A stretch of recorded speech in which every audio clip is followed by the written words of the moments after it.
making their way into the House, and also we should be expecting to see the Speaker's procession also making its way into the chamber in just a short while. However, as we wait for that, we shall take a look at the business that the members of the Senate shall this afternoon be transacting. This afternoon there is a resumption of the debate on the Kenya Roads Amendment number 3 bill, a bill originating from the National Assembly and co-sponsored by the Senate leader of the majority party. This is the Kenya Roads Board is coming up for debate. This is resumption of a debate that was interrupted during the Wednesday afternoon sitting, that is yesterday's afternoon sitting. This is a bill that is at its second reading stage, meaning debate on it is currently underway. It is a bill that proposes amendments that include either deletion of a number of sections or a substitution to various sections. There is a deletion of section 47 and substitution of it as that is under the classification of roads.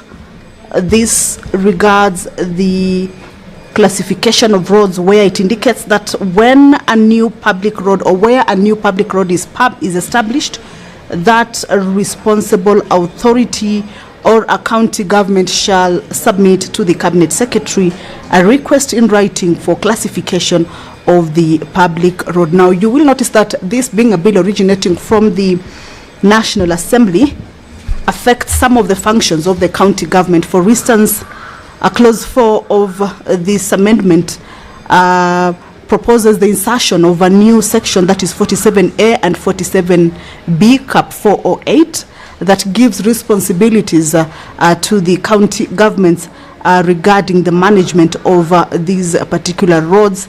And some of the functions or the mandates include maintenance, rehabilitation, and development of county roads.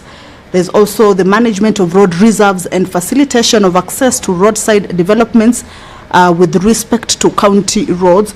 So this is a bill that originates from the National Assembly. However, much as it affects the functions of county governments or the devolved units, it has to be considered by the Senate, that is the House that oversees the functions of the devolved units and also the interest of the county government. So we can see that the Speaker's procession is almost at the entrance into the Senate chambers.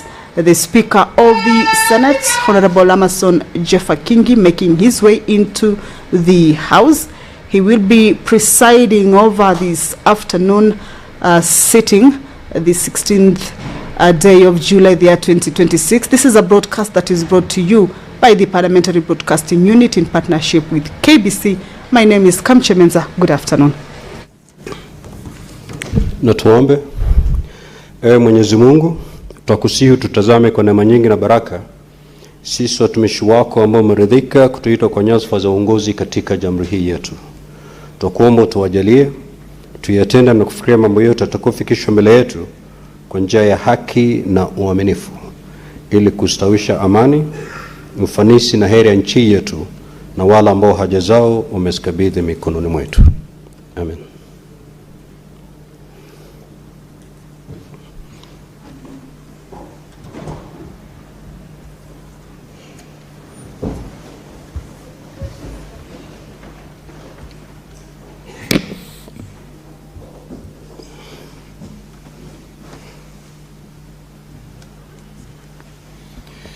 Clerk, do you have quorum? Sergeant at Arms, kindly ring the quorum bell for 10 minutes.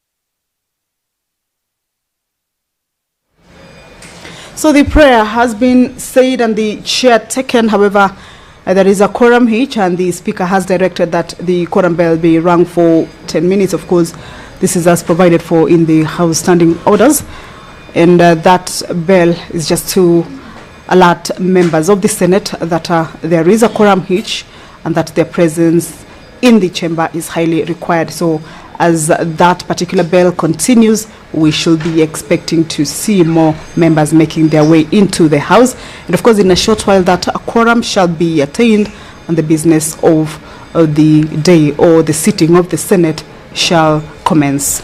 Back to the business that the senators shall this afternoon transact resumption of debates on various bills that had already been considered on the floor of the House. Earlier on, I had indicated to you that the Kenya Roads Amendment number 3 bill, a bill originating from the National Assembly, has been lined up for resumption of debate or its debate to resume. It is a bill that is at its second reading stage, and it is a bill that concerns the county governments, affects some of the county government functions. So this is why the Senate also has to be able to consider this particular bill. So it is lined up for its debate to be able to resume. Also, there are around three bills that have been lined up for consideration at the division stage. Of course, this will also be subject to the quorum of the House at the time that this particular business is reached.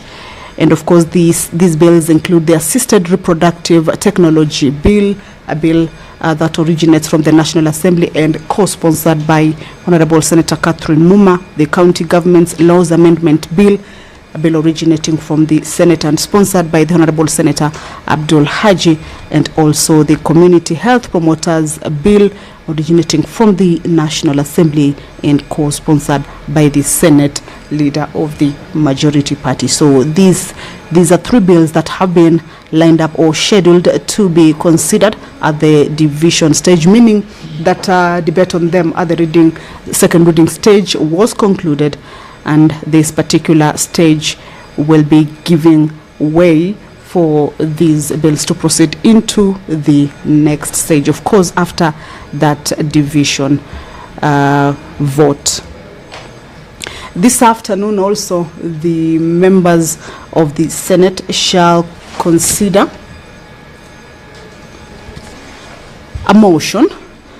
This is a motion regarding the proposed regulations on the Traffic School Transport Rules 2026, the Traffic Motor Vehicle Inspection Rules 2026, as well as the National Transport and Safety Authority Operation of Commercial Vehicles Regulations 2026.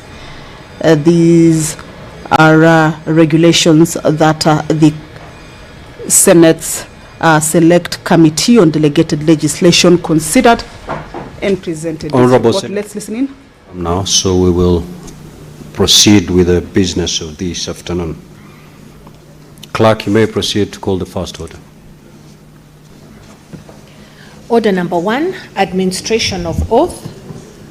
Order number 2, communication from the chair. Order number 3, messages. Order number 4, petitions. Order number 5, papers. The Senate Majority Leader.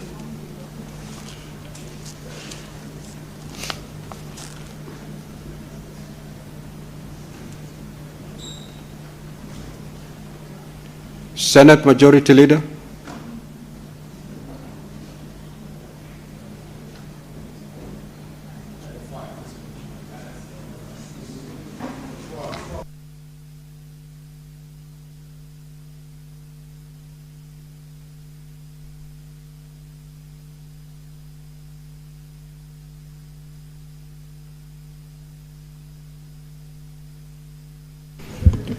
Senator for Tharaka Nithi, I thought you would take this opportunity to express your prowess.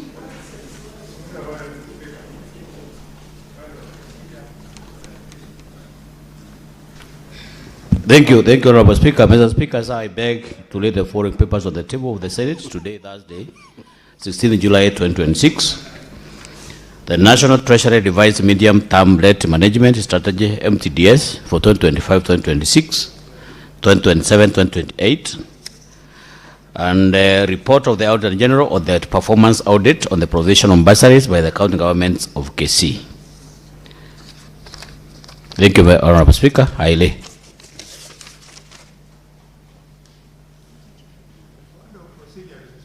Next order. Order number 6, notices of motion.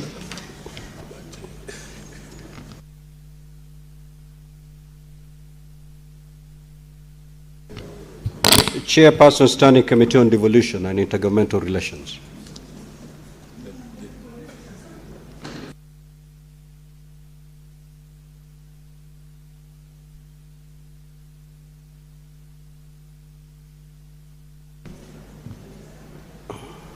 Senator Muma,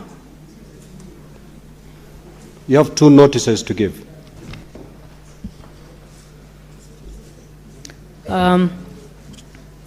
Notice of motion, report of the Standing Committee on Devolution and Intergovernmental Relations on the conferment of the city status to Thika Municipality.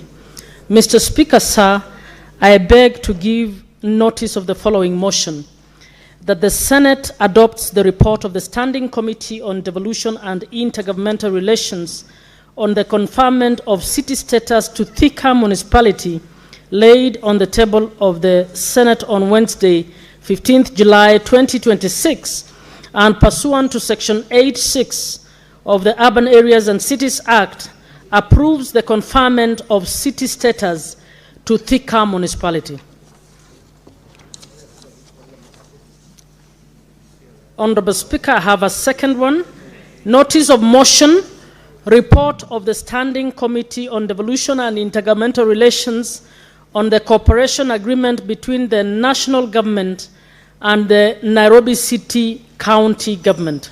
Honorable Speaker, I beg to give notice of the following motion: that the Senate adopts the report of the Standing Committee on Devolution and Intergovernmental Relations on the cooperation agreement between the national government and the Nairobi City County Government, laid on the table of the Senate on Wednesday, 15th July 2026.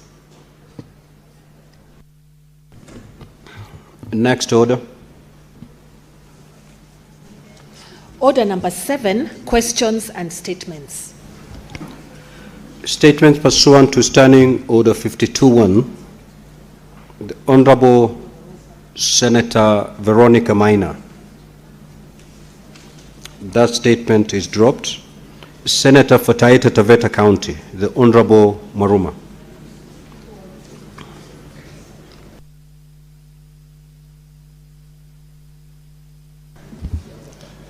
Thank you, Mr. Speaker, for this opportunity to raise a statement on the failure by police officers to intervene in a mob justice incident in Mombasa.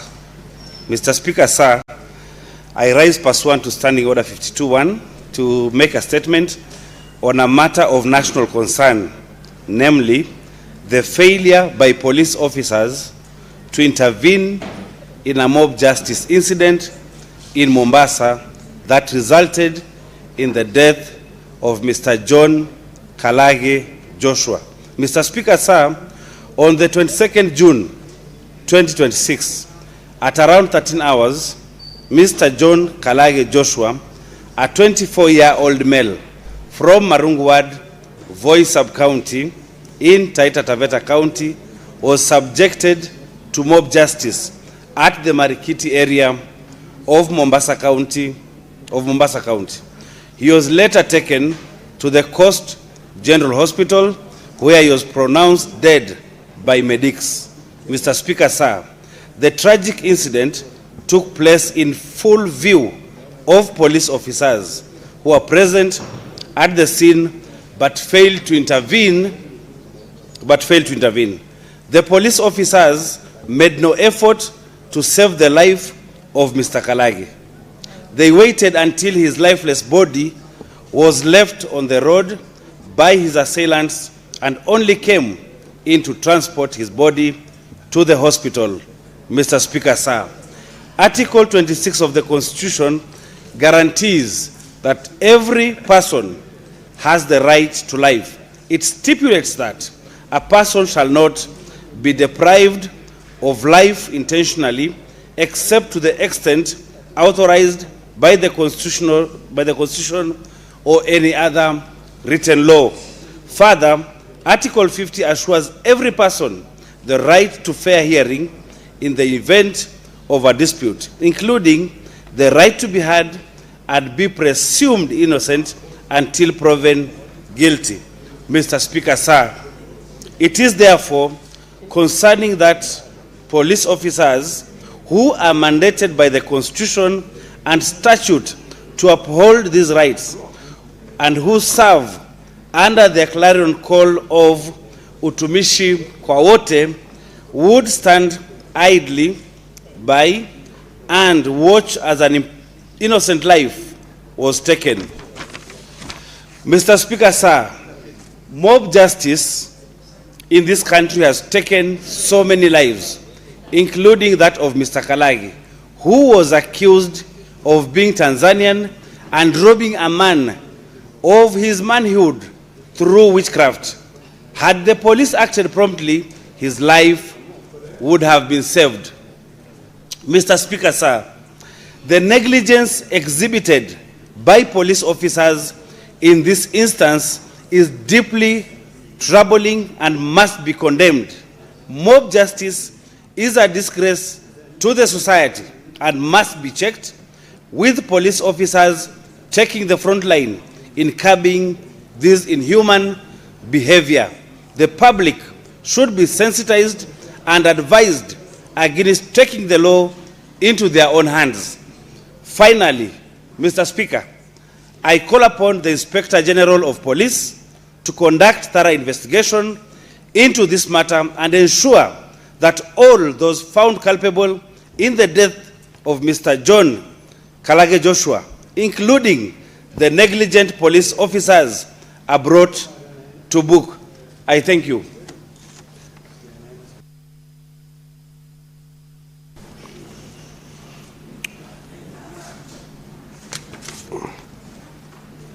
Now, statements pursuant to Standing Order 53-1, brother. The Senator for Nandi County, the Honorable Samson Cherake.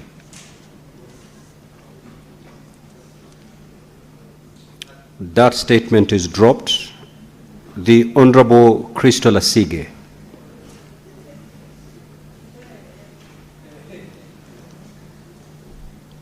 That statement is dropped. The Honorable Senator Hezana.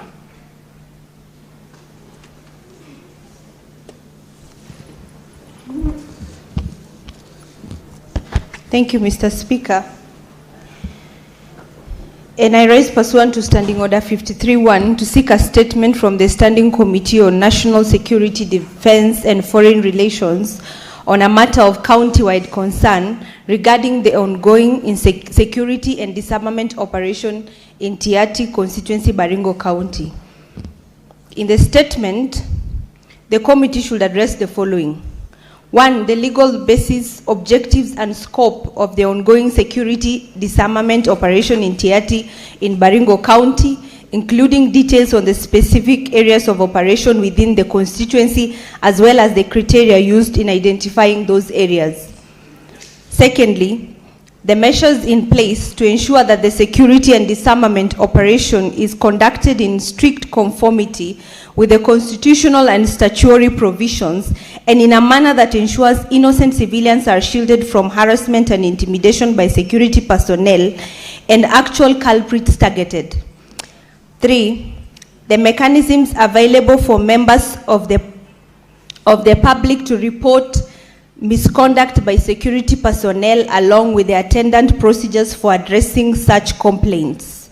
4, the long-term measures being instituted to sustain the gains of the security and disarmament operation including details of any planned peace building and community engagement programs, social economic development initiatives, or upward review of the contingent of security personnel required to be deployed to the concerned areas at any given time. Senator Ezana Lemaletian, thank you.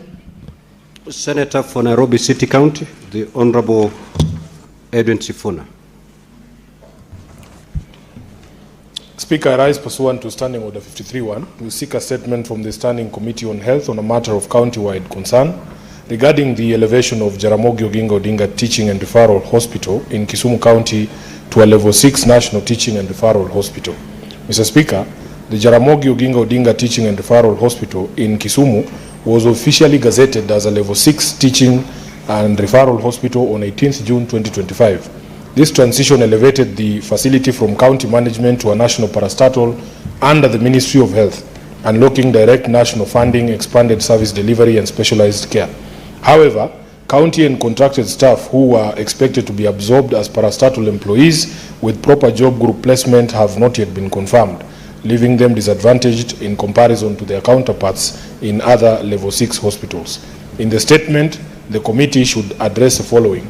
Number one, the reasons why the JOOTRH staff have not been confirmed officially as parastatal employees with full rights accruing similar to other Level 6 national hospitals in the country.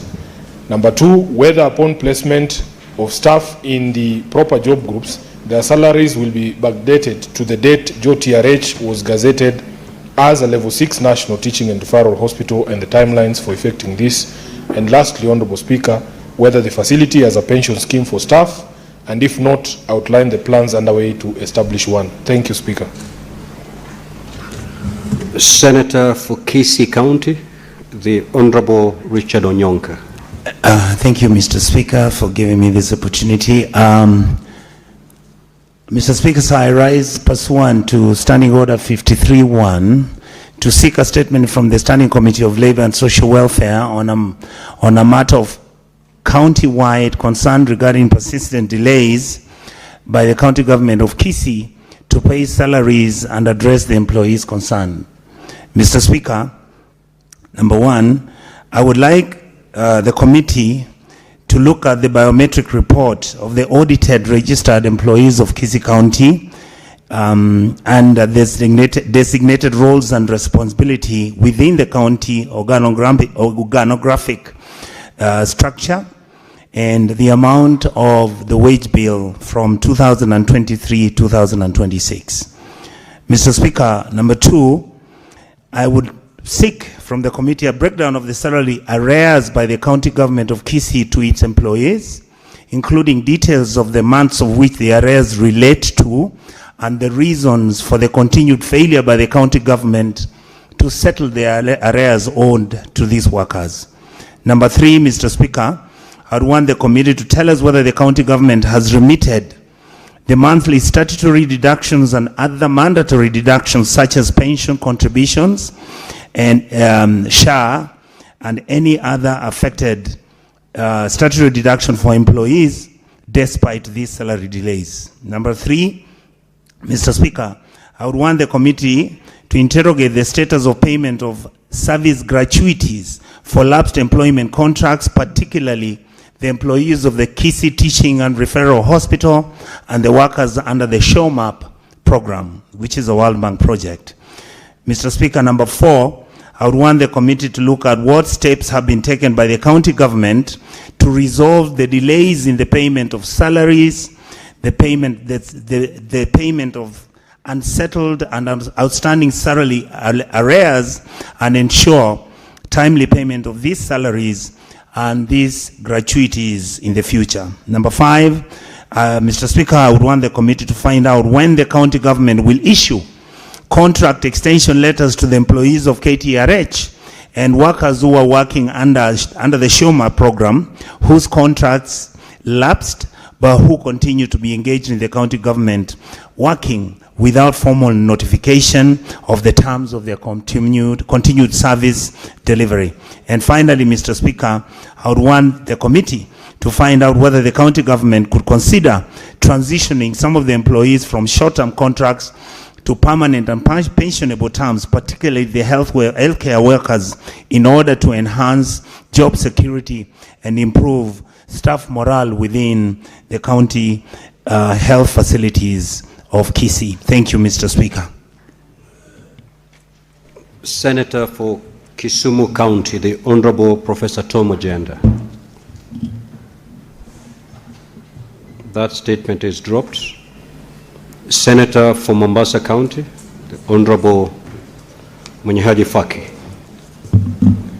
Asante Mheshimiwa Spika, nimesimama kwa mujibu wa kanuni za kudumu namba 53(1) ya kanuni za bunge la Senate kuomba kauli kutoka kwa kamati ya usalama wa taifa, ulinzi na uhusiano wa kimataifa kuhusu kutokea mara kwa mara kwa janga la moto katika ofisi za shirika la usambazaji maji na usafi wa mazingira ya Mombasa MAWASCO.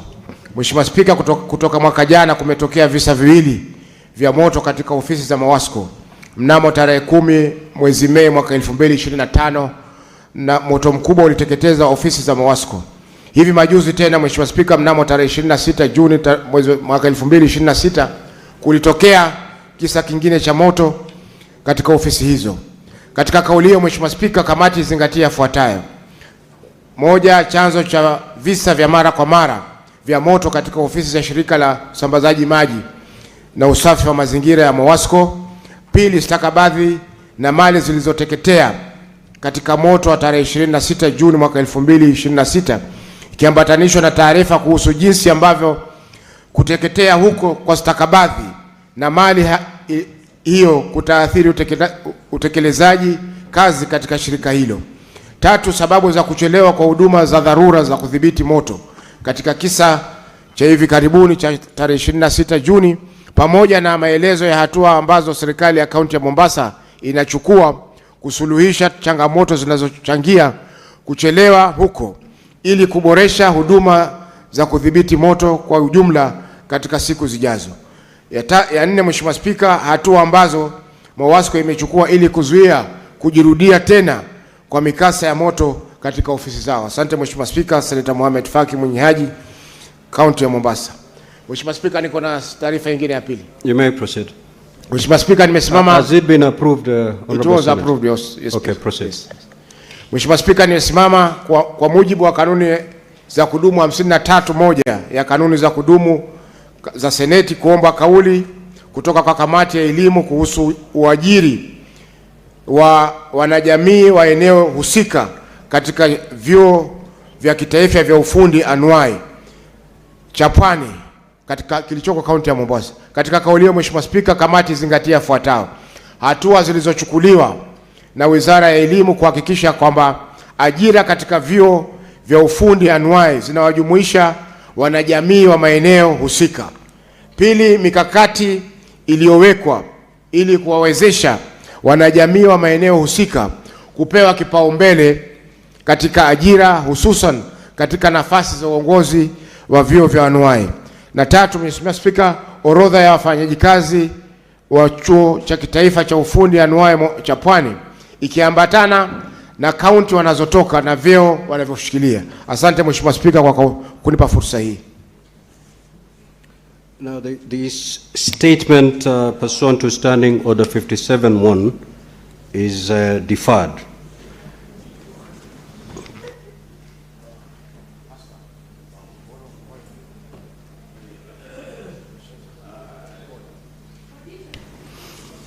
Senator Fernandi, you may proceed to read your statement, your request for statement. Request for statement, and thank you for that indulgence, Mr. Speaker. Sir, request for statement on the management and effectiveness of county revenue automation systems.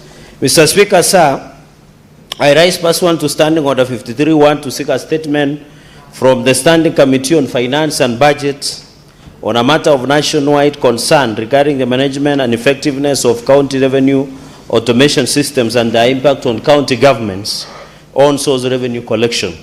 Mr. Speaker, sir, county governments have invested substantially public resources in automated revenue collection systems to improve efficiency accountability, and on-source revenue. However, reports by the Office of the Auditor General and the Commission on Revenue Allocation, CRA, indicate persistent revenue leakages, incomplete implementation of systems automation, limited revenue growth, and concerns over value for money in the procurement of goods and services. These findings raise serious concerns about the prudent financial management, accountability, and effectiveness of county revenue mobilization. In the statement, Mr. Speaker, sir, the committee should address the following. 1, the current status of county revenue automation systems across all counties, including integration of all revenue streams and linkages with the Integrated Financial and Management Information System known as IFMIS. Mr. Speaker, sir, number 2, the total public funds spent on procuring, implementing, and maintaining revenue automation systems since devolution, including commissioning payments to private providers or vendors, and the impact on on-source revenue, value for money, and reduction of revenue collection systems. Mr. Speaker, number 3, the continued concurrent operation of manual and automated revenue collection systems in counties, the effectiveness of measures to cap revenue leakages, and the contractual arrangements governing private service providers, including payment of commissions, data ownership, and security. Number 4, Mr. Speaker, whether the procurement and management of county revenue automation systems complied with applicable procurement and finance laws, the implementation of recommendation by oversight institutions, and any action taken where non-compliance was identified. Mr. Speaker, sir, finally, the policy, legal frameworks, legal reforms, and administrative measures being undertaken by the National Treasury, the Commission on Revenue Allocation, CRA, the Council of Governors, COG, and other relevant agencies to establish minimum standards for county revenue automation systems and strengthen accountability, efficiency, and value for money in county on-source revenue collection. I thank you, Mr. Speaker, sir. Senator for Kisumu County.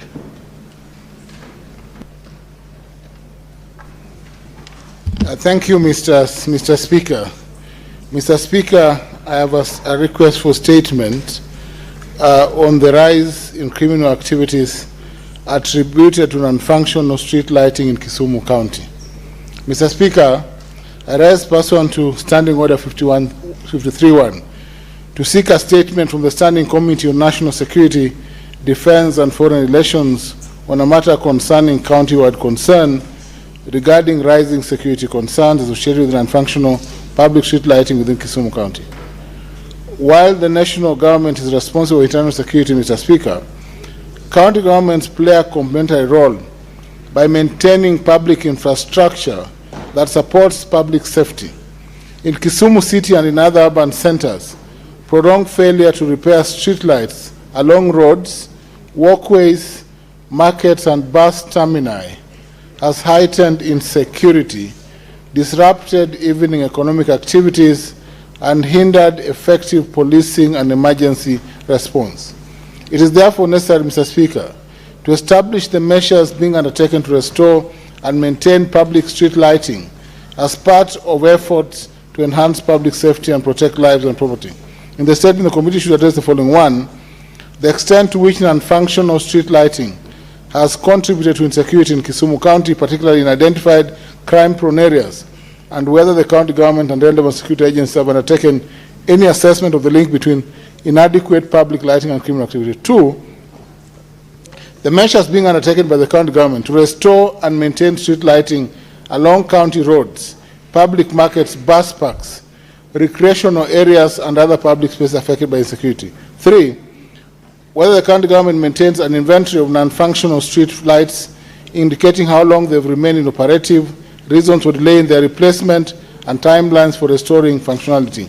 4, the collaborative measures being undertaken by the county government, the National Police Service, and other relevant agencies to enhance security in areas affected by inadequate street lighting, including increased patrols and other crime prevention initiatives. Lastly, Mr. Speaker, the long-term measures being implemented to ensure that public lighting infrastructure remains functional, sustainable, and responsive to the security needs of residents and businesses across Kisumu County. Thank you, Mr. Speaker.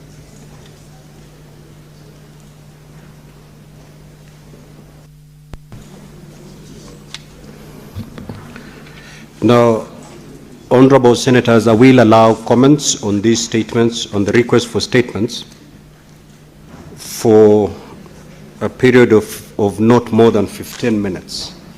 So if you have an opportunity to speak, kindly do so for not more than 3 minutes. However, before I allow comments, I have this communication to make.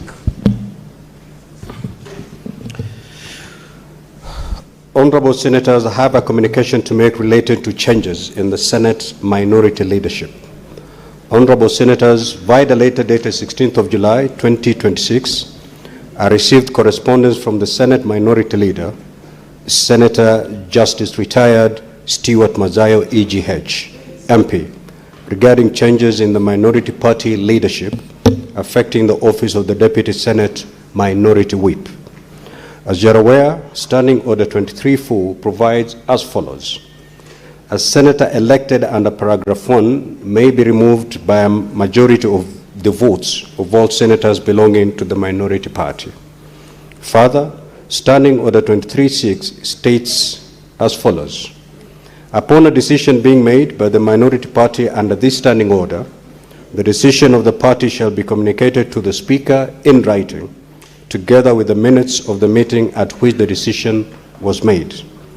In the case of the removal of the Senate Minority Leader or the Deputy Senate Minority Leader by the Senate Minority Whip. And B, in the case of the removal of the Senate Minority Whip or the Deputy Senate Minority Whip by the Senate Minority Leader. Now, honorable senators, pursuant to Standing Order 23.6, the said letter from the Senate Minority Leader was accompanied by the following documents. The minutes of the Minority Party meeting dated the 15th of July 2026, which is a record of the proceedings of the meeting together with the resolution, and 2 duly signed list of senators in support of the resolution. From the correspondence, the minutes indicate that a resolution was passed to remove the Deputy Senate Minority Whip, Senator Edwin Sifuna CBS MP, in accordance with Standing Order 23.4. The minutes further indicate the minority party elected Senator Edi Gisheru Okech MP to serve as the Deputy Senate Minority Whip in his place pursuant to Standing Order 23.5. Now, honorable senators, Standing Order 23.7 provides as follows. The Speaker, upon receipt of the decision under paragraph 6, shall verify the correspondence received and deliver a communication to the Senate within 3 sitting days. In this regard, I have verified the correspondence received and hereby communicate that the minority party has effected a change in the office of the Deputy Senate Minority Whip. The new office holder with immediate effect is Senator Edi Gisheru Okech MP. I thank you.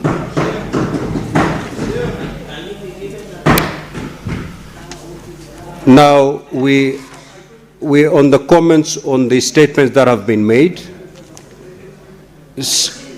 Senator Manzo.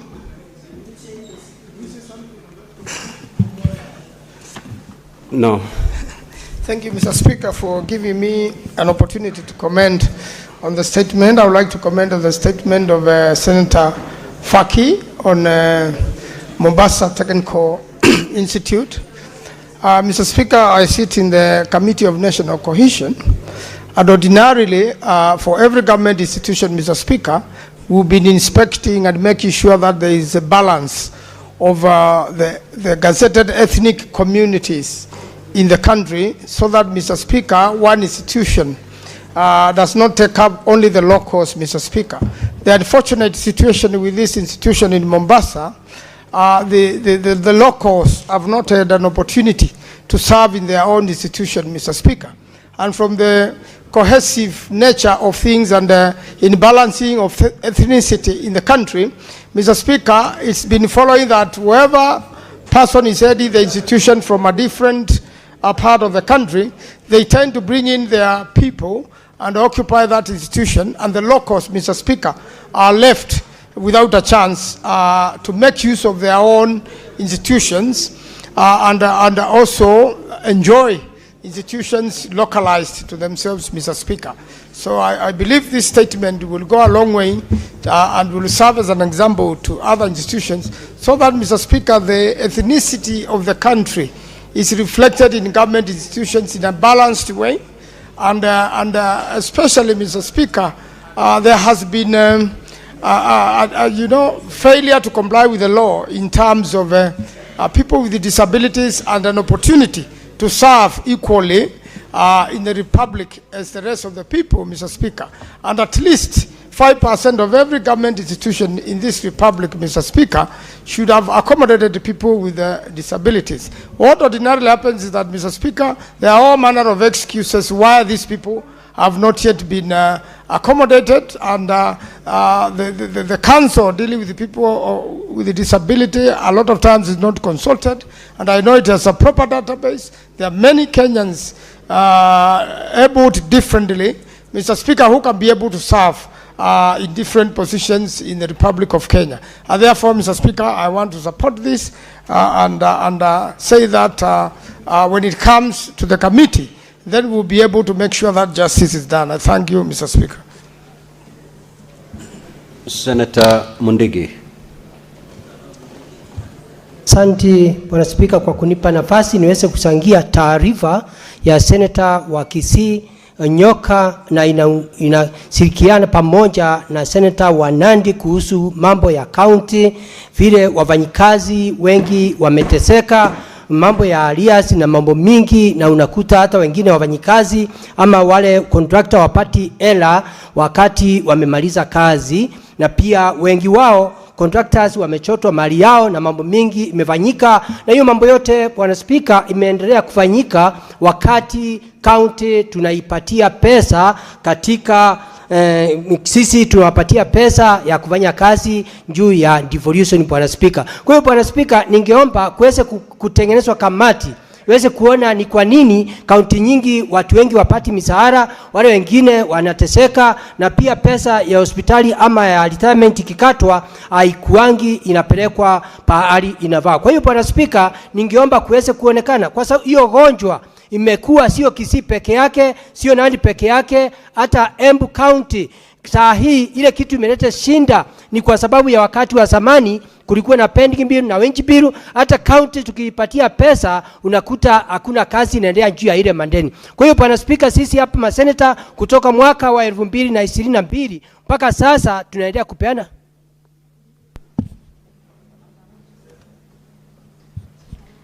Bwana Speaker, tunaendelea kupeana pesa. Kama mwaka hii ile pesa yote tumepeana, mwaka jana tulipeana bilioni 10, na sasa tumepeana zingine bilioni 13. Hizo pesa yote county 47 imepata 487 billion, na unakuta juu ya hiyo matatisho na njia accountability aiendelee na njia ile nafaa. Kwa hivyo ningeomba wakati huu, Bwana Speaker, kuweze kuonekana kama kutatengenezwa kamati iweze kuonekana ni nini ambaye inaleta shinda katika counties, ama ni county ama ni treasury haipeani pesa. Kwa hiyo nikiwa Senator wa Embu County naunga mkono. Asante Bwana Speaker, ni mimi Daktari Mundigi.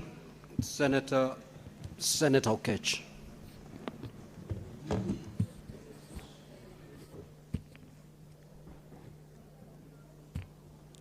Mr. Speaker, I want to thank you for the opportunity.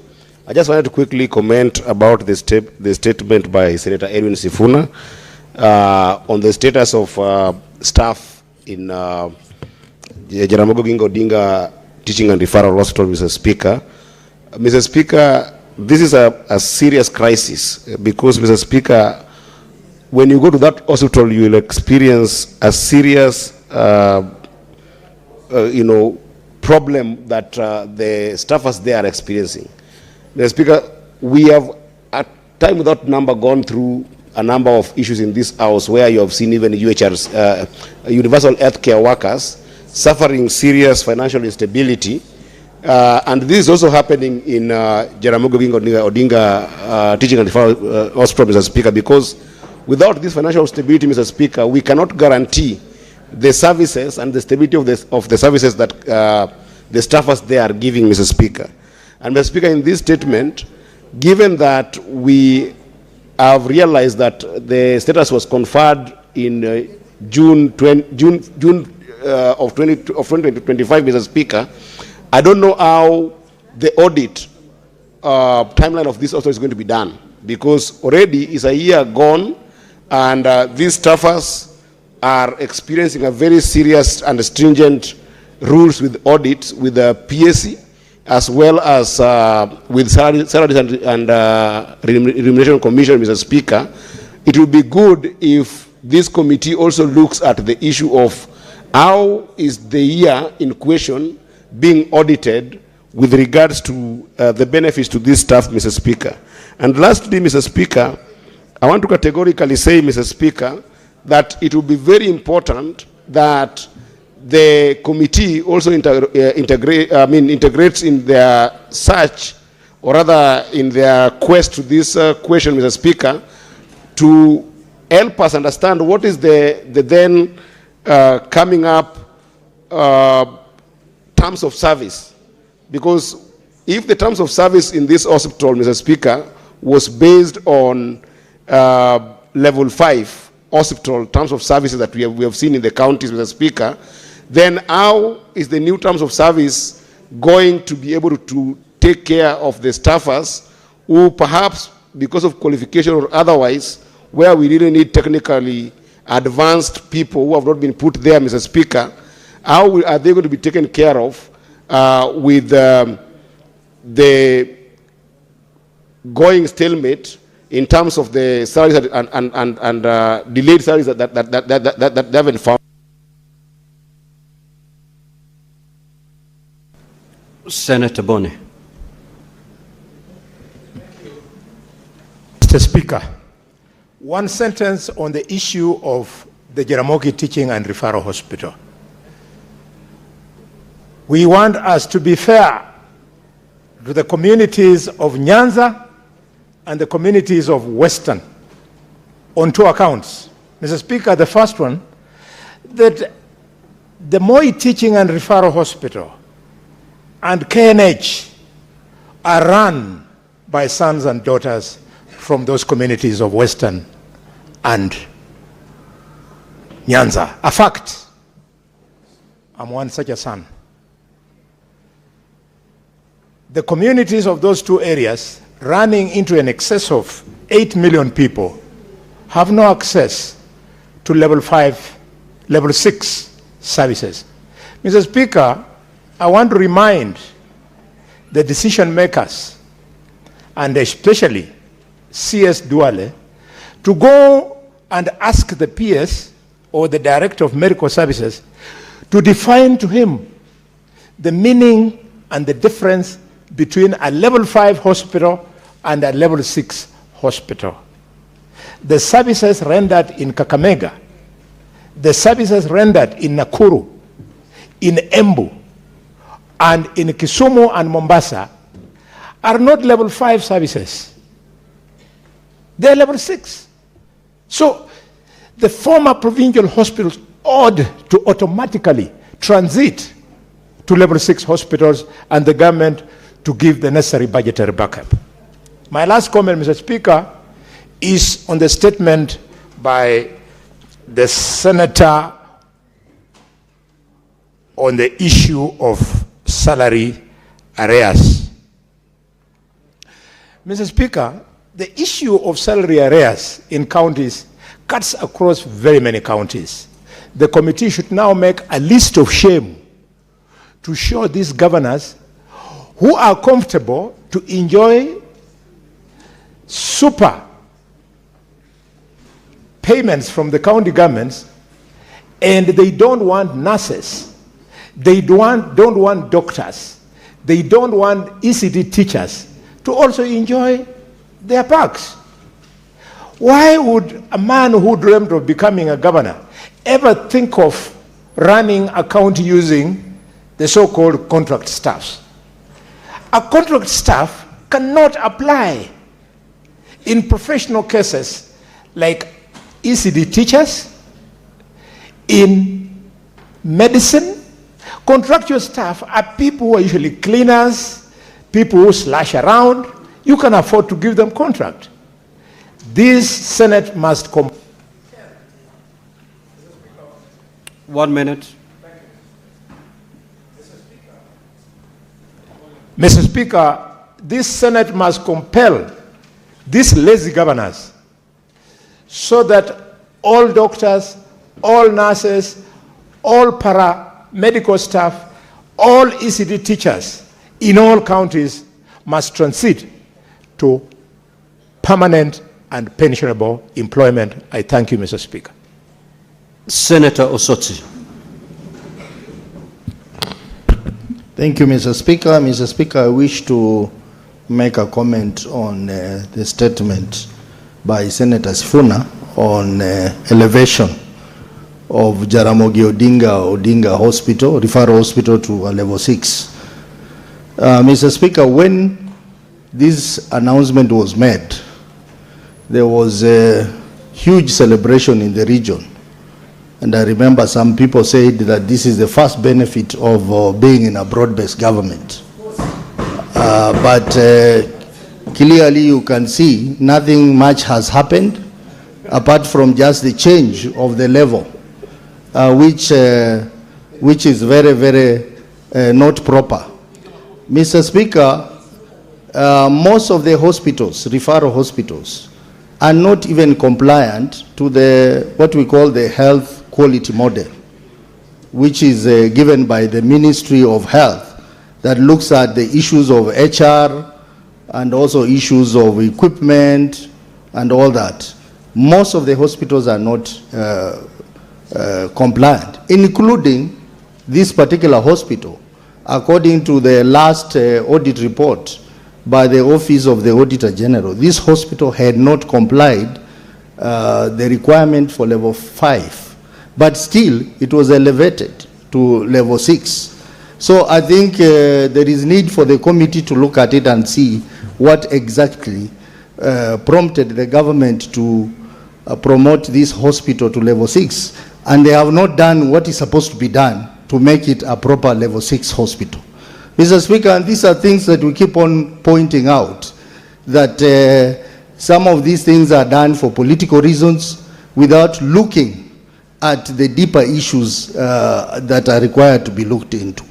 As I finish, Mr. Speaker, because this statement was made by Senator Sifuna, I want to ask Senator Sifuna to remain firm. Whatever changes that have been made, it's unfortunate, but we'll soldier on. We know Senator Kalou was removed.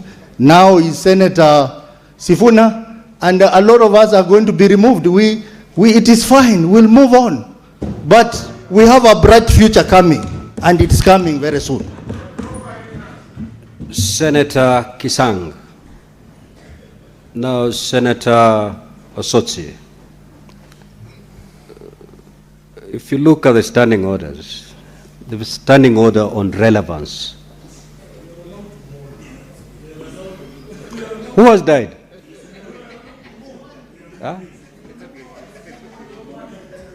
I don't remember losing a senator.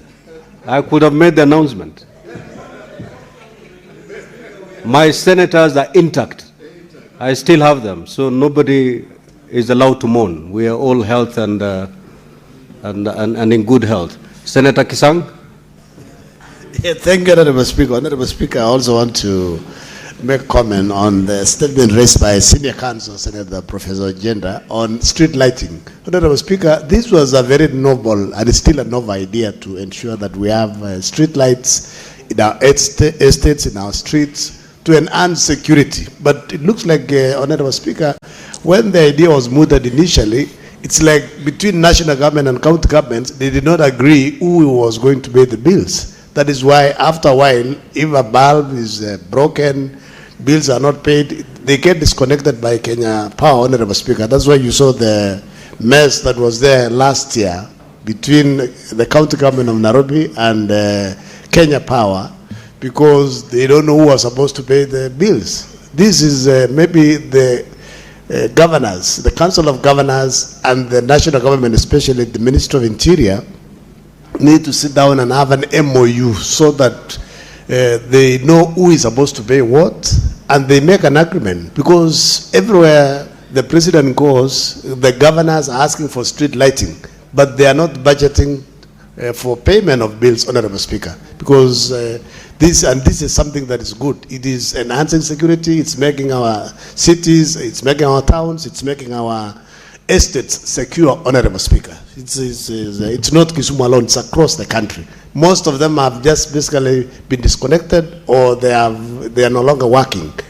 Honorable Speaker, I also wanted to make comments on salary arrears. If you check, Honorable Speaker, especially in the CIPIC committee where I sit with Osotsi, I don't know if he's scared that he might be removed too soon. Senator Kisang, stick to the statements you commented. Thank you, Honorable Speaker.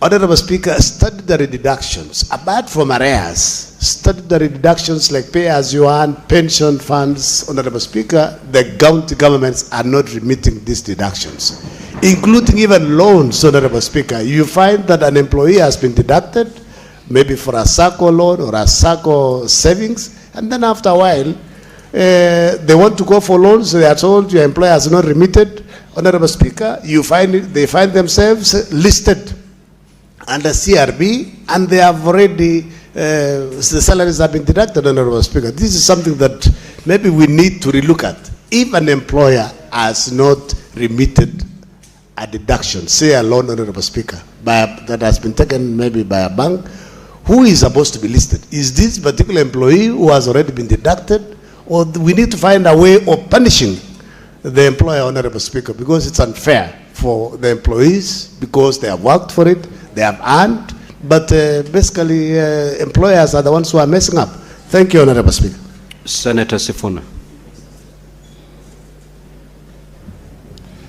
Speaker, it is statements such as the ones that have been requested by Senator Hezena that put me in problems. Because you can imagine that ever since I was born, growing up, we were hearing about disarmament in Baringo and specifically Tiati constituency. And up to today, it is ongoing. I remember when the current deputy president was the internal security minister, he told us that this menace of bandits in Baringo was over. But up to today, you can see that the people of Baringo still have to suffer under this scourge. Listen to the concerns that the senator is raising, Honorable Speaker. Harassment, intimidation, misconduct of the police officers and the army personnel who are involved in this particular disarmament. Why is this happening, Honorable Speaker? When we speak about it, they come for the things that my late father left for me, Honorable Speaker. This is the reason Sifuna is in trouble, in case anybody is wondering. Because the country has a software problem, and we will continue pointing it out. Speaker, the beauty with life is that for as long as you are alive, whatever it is that is taken can be gotten back. So we will continue to speak truth to power. Speaker, the misconduct in the police forces is not just limited in to these disarmament processes. You saw us in Keumbu, Honorable Speaker. The police are so shameless.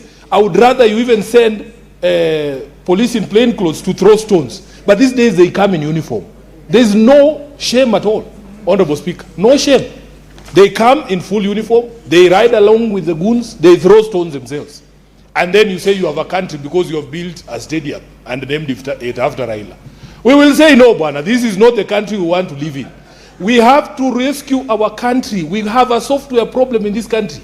We cannot continue to live like this. When are those children in Tiati ever going to see a bright future, Honorable Speaker? If I have grown up all these years hearing about disarmament in Tiati constituency, and up to today it continues to happen. So I don't know what else these people can take. I think there's a Bible verse, Honorable Speaker. It is Jesus who said, when somebody takes your coat, give them even the shirt. Yes. Give them even the shirt. I want them to come for my shirt.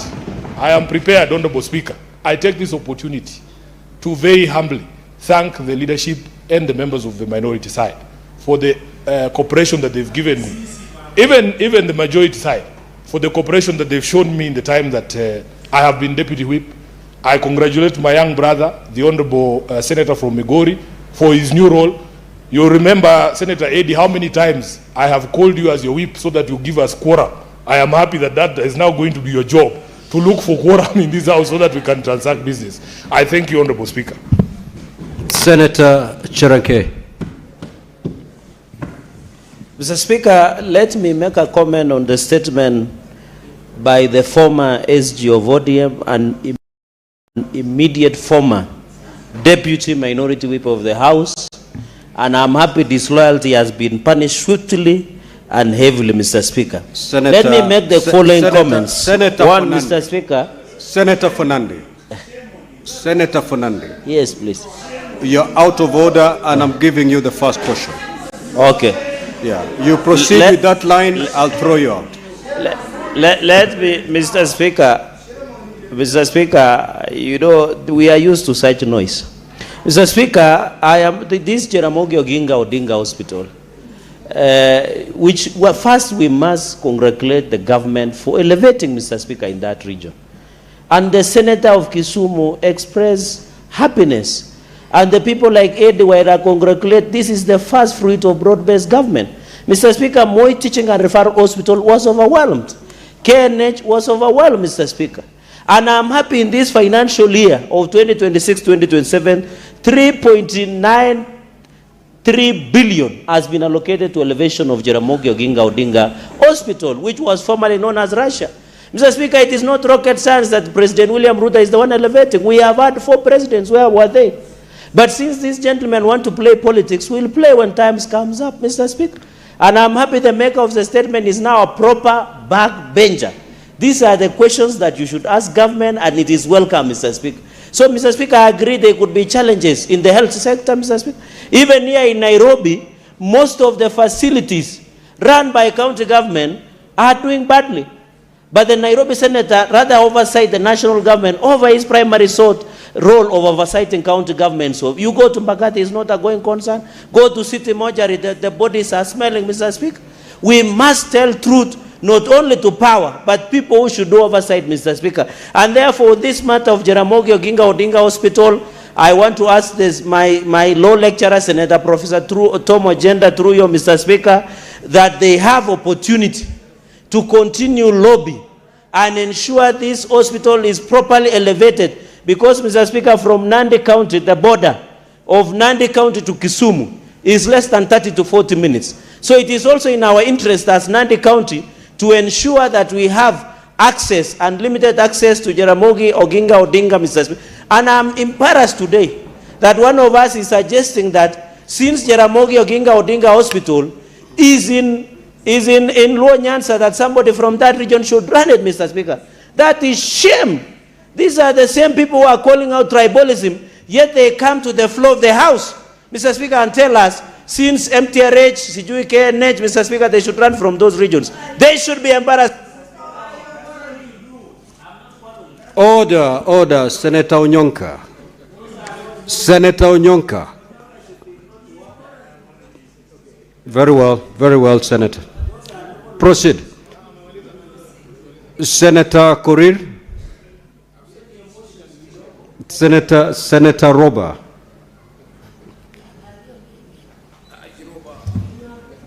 Thank you, Mr. Speaker. Since the time is limited, I will take the opportunity to comment about Mombasa Water and Sewerage Company. Honorable Speaker, these service providers, as you are aware, you've been there, were formed under devolution in order to enhance service provision and protection of the public and public interest and the safety of the public, both in terms of provision of clean water as well as also the issues of protecting the resources allocated to them by way of putting the right measures in place. Honorable Speaker, the viability of these water companies need to be tested, both in terms of the entire existence of the water companies is to provide clean, water for usage by households. Honorable Speaker, their own viability need to be tested, need to be evaluated from the perspective of the fact that if a water company that exists in Mombasa or Mandera, we need to look at how many households every quarter are getting connected to reliable, safe water so that you're able to really determine not that they exist just because it's an exercise, an entity need to be there, into making sure that they are able to provide the services for which they exist to give, which is that of clean drinking water. Honorable Speaker, as I conclude, I would like to also congratulate our brother Senator Eddy for this new appointment of, minority whip. His predecessor has done a fantastic job, in the House. As a member of this House, contributed immensely to the debates in this House, as well as also coordination of issues that affect the Senate of the Republic of Kenya, impartially, not as minority or majority, but objectively, wherever it was so required. Honorable Speaker, we all hold positions we hold in transient, and it is just nothing but a process. He should take heart. He has earned our respect, and my brother Senator Eddy, you have a big shoe to fill, and hopefully the role of minority whip or majority whip is a role that is extremely demanding for the functioning of the Senate. I hope and pray that you understand what it calls for, and you'll do the best that is required for the House to function. Mr. Speaker, thank you.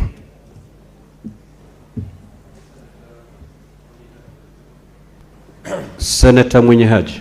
Asante Mheshimiwa Spika kunipa fursa hii kuchangia taarifa, maombi ya taarifa yaliyoletwa bungeni na Seneta wa Taita, Seneta Mwaruma. Mheshimiwa Spika, ni masikitiko kwamba mwenda zake John Kilage Joshua mwenye umri wa miaka 24 alipoteza maisha yake kupitia kwa mob justice baada ya kutuhumiwa kuwa amepoteza nyeti za mtu mwingine. Mheshimiwa Spika, mambo haya ya kupotea nyeti ni mambo ambayo yalikuwako yamekithiri katika kaunti ya Mombasa na Kwale pamoja na Kilifi, Mheshimiwa Spika. Na mambo yote haya yalikuwa ni mambo ya ushirikina na ni mambo ambayo hayawezi kuelezwa kihalisia. Mheshimiwa Spika, kwamba polisi walisimama mtu akishambuliwa mpaka akafa ni jambo la kusikitisha, Mheshimiwa Spika. Na watu kadhaa, japokuwa watu kadhaa, Mheshimiwa Spika, waliokolewa katika hali kama hizo. Mheshimiwa Spika, ipo haja kubwa ya hawa polisi ambao walihusika katika kisa hicho kushtakiwa kwa makosa ya kutozuia uhalifu, kwa sababu mtu kupigwa mpaka kuuliwa, Mheshimiwa Spika, ni makosa makubwa katika sheria, kwa sababu wale waliompiga na wakamua wanapaswa kushtakiwa na mashtaka ya mauaji. Na wale polisi ambao walikuwa wanaangalia kisa kama hichi pia, Mheshimiwa Spika, wanafaa kushtakiwa kwa makosa ili liwe funzo kwa polisi wengine. Mheshimiwa Spika, naona sasa kupitia kwa elimu na pia kupitia kwa baraza zilizofanywa na machifu pamoja na serikali za mitaa, tumeona kwamba masuala haya yameweza kupungua, kwa sababu wengi walikuwa wanaona kwamba ni kweli visa vya ushirikina kama hivi viko, lakini wengi wameweza kuona sasa kwamba sio visa vya kweli. Kwa hivyo sasa watu wameelimika kwamba huwezi kupotea nyeti ati kwa sababu mtu amekushika bega. Mheshimiwa Spika, naunga mkono taarifa hii ya Senator Mwaruma. Asante. Now, honorable senators, before I give the floor to Senator Wambua, allow me to make this communication, because this school is just about to leave the Senate. Senator for Tharaka Nithi, kindly take your seat.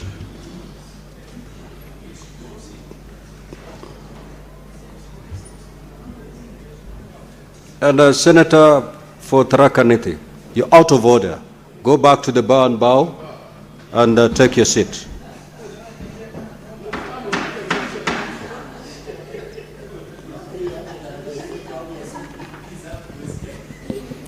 Now, honorable senators, would like to acknowledge the presence of a visiting delegation of 6 teachers and 51 students from Islamia Comprehensive School in Nairobi County, who are seated in the public gallery. The delegation is visiting the Senate for an academic exposition. On behalf of the Senate and on my own behalf, I extend a warm welcome to the delegation and wish them a fruitful visit. Also, I'd wish to acknowledge the presence in the Speaker's Gallery this afternoon, a visiting delegation of members of the National Prayer Breakfast Committee from the Parliament of Uganda.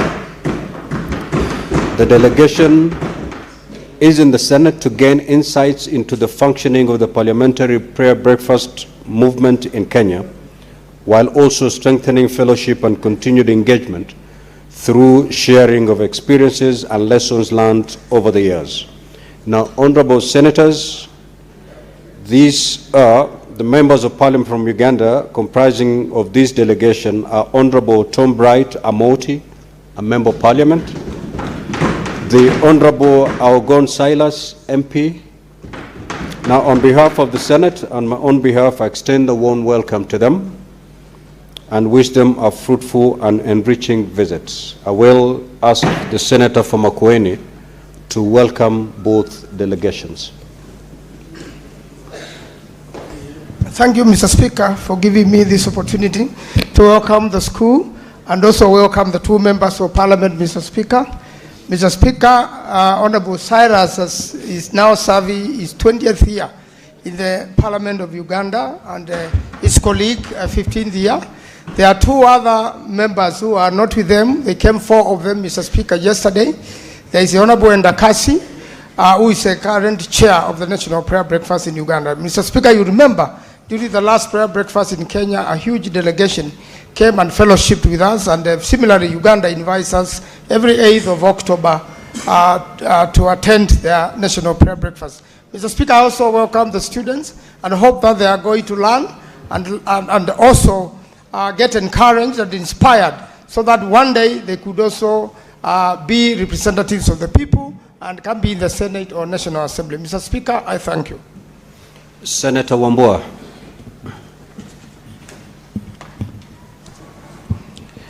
Thank you, Mr. Speaker. Mr. Speaker, I want to make my comments on two statements. One statement by Senator Sifuna on the upgrading of the Jaramogi Oginga Odinga Teaching and Referral Hospital in Kisumu to level 6. Mr. Speaker, as Senator Alwale has suggested, first things first, let the staff of the facility enjoy the full benefits of the new status of that facility. That way then, we will be talking about accruing benefits to the people. Secondly, Mr. Speaker, a consideration should be made that all former provincial hospitals then be elevated to level 6 facilities so that they serve people from the regions that they are established. That will be a policy decision that will help this country now and into the future. The Speaker, on the statement by the Senator Ezena Lemalatian on insecurity in Tiati. Mr. Speaker, as a country and as representatives of the people in this country, we must call ourselves to order and begin to speak truth to power, irrespective. I say this because we are playing with fire as a country. Mr. Speaker, I see outlaws walking around with police officers. And for as long as that is happening for the convenience of a political side, it is okay. Mr. Speaker, I want to bring to the attention of this House, and I wish the Senator for Tana River was here. A few weeks ago, bandits in Tana River killed an officer commanding a police station. Now, Mr. Speaker, if OCSs are not safe in the hands of bandits, who is going to be safe in this country? Mr. Speaker, that issue of bandits in Tiati, in other regions in this country, is a matter that should prick our conscience and make us act shiftily. Mr. Speaker, on the matter of my friend, my colleague, my brother, Senator Sifuna, allow me to say this, Mr. Speaker. This Senate is producing a star, in the name and character of Senator Sifuna. I want to ask my brother not to look back, to soldier on. The future. Senator Muthama. Thank you, Mr. Speaker, for giving me this opportunity to contribute to the statements. One, the statement from Senator Onyonka Kisii about delayed of salaries for count workers. Mr. Speaker, this is a big problem in almost all the counties, because like in the count of Machakos, the count assembly of Machakos staff has not been paid for months now. And Mr. Speaker, I have employees of Machakos who are employed, and they have appointment letters, and I've done a statement in this Senate, which has really been delayed to be discussed, who were employed in Machakos in 2023, and to date, they have not received even a single salary, and they go to work every day. Mr. Speaker, I don't know what's really happening with the counties, because they receive money, and we fight for the monies for the counties in this Senate so much, and they receive this money and they do other things with them. And the staff who are serving in the counties, who are enabling the governors to deliver, they are never paid money. These people are living in rented houses, they have children to take to school, they have children to take to hospital and buy food, and I don't know what the governors are thinking about this stuff. Mr. Speaker, this should stop, and I think as a Senate, as a House which defends the counties, we should do something about the staff of the counties. Two, on the statement from Senator Ezena about security. Mr. Speaker, I don't know why we should not have security in this country.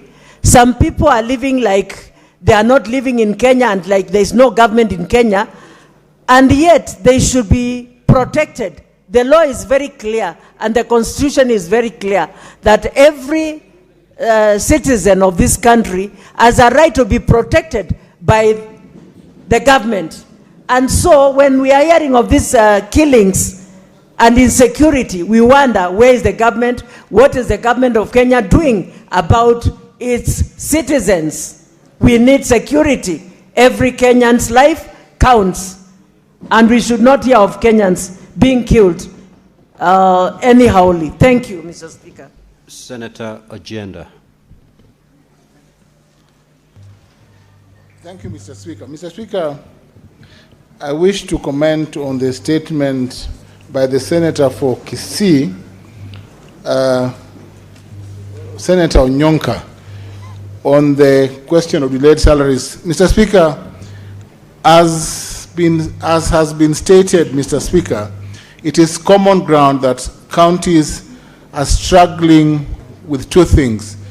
Mr. Speaker, most counties with the ability to raise on-source revenue are not able to live up to the standards expected of them. But number two, Mr. Speaker, as a consequence, we have delayed salaries out of delays of remittances from the exchequer, but also out of, Mr. Speaker, certain frameworks that are not clear to understand, Mr. Speaker. Mr. Speaker, of particular concern, Mr. Speaker, and I relate to the statements by the Senator, we have a county, Mr. Speaker, like Kisumu, my county, number 42, where, Mr. Speaker, county workers have not been paid for 2 months. And it is only, Mr. Speaker, after the county workers union negotiated with the county that they were able to pay a salary of 1 month. That exposes, Mr. Speaker, the workers not only to suffering, but to embarrassment because they are unable to meet basic needs, Mr. Speaker. Mr. Speaker, most counties are also unable to pay crucial workers, Mr. Speaker. In my own county, Mr. Speaker, we have village admins who have not been paid by the county for over 2 years and who now have a court case against the county that remains unresolved. Mr. Speaker, counties must hire only labor that they can afford. And that is a framework of oversight, Mr. Speaker. Mr. Speaker, lastly, a category of workers that are suffered in the counties are the community health providers. These are in the periphery of those who have been neglected by most counties, though they earn only an allowance of 2,500 shillings. We need, Mr. Speaker, to rise up and legislate to create an obligation on counties to provide some form of remuneration to community health providers so that they are also able to contribute, because they play a big role, Mr. Speaker, in helping our communities and in upholding primary and preventive health care in our counties. I thank you, Mr. Speaker. Senator Mutinda. Thank you, Mr. Speaker. And I want to comment on the statement by the Senator of Nairobi in regards to the elevation of the Jaramogi Oginga. Mr. Speaker, what catches my attention is on what the committee should address. One of the key issues being that the staff have not been confirmed officially as parastatal employees, Mr. Speaker. Mr. Speaker, first of all, for a hospital to be upgraded to level 6, it has done what it needs to be done for it to be at that particular level, with the aim of ensuring that the people from these particular regions, apart from the Kisumu, but even the adjacent regions, can be able to maximally get the referral services that they need. Mr. Speaker, last month before we embarked on our recess, through the Committee of Finance that I serve, we were able to put 8.9 billion through SIGA for UHC workers, Mr. Speaker.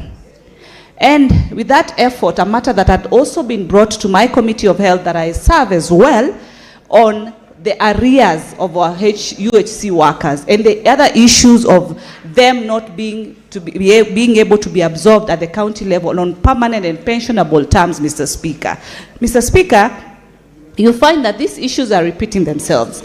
And I would want to urge all the 47 governors.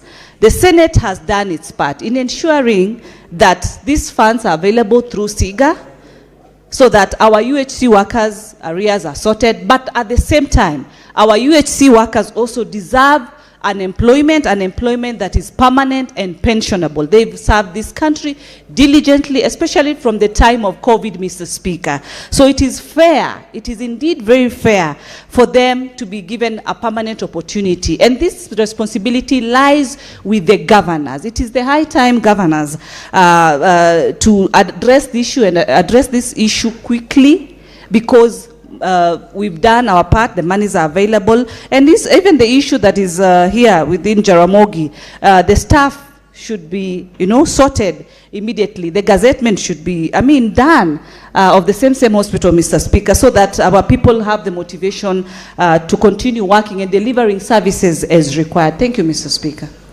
Senator Kajwang. Mr. Speaker, allow me also to comment on the statement by Senator Sifuna regarding the elevation of Jaramogi Oginga Odinga Teaching and Referral Hospital to level 6 National Referral Hospital. Mr. Speaker, I want to thank Senator Sifuna for raising this. This is truly what a national leader does, that you don't just raise matters relating to your backyard. Mr. Speaker, it was with great pride that we, the leaders from Nyanza region, received news that that particular facility was to be upgraded to a level 6 hospital.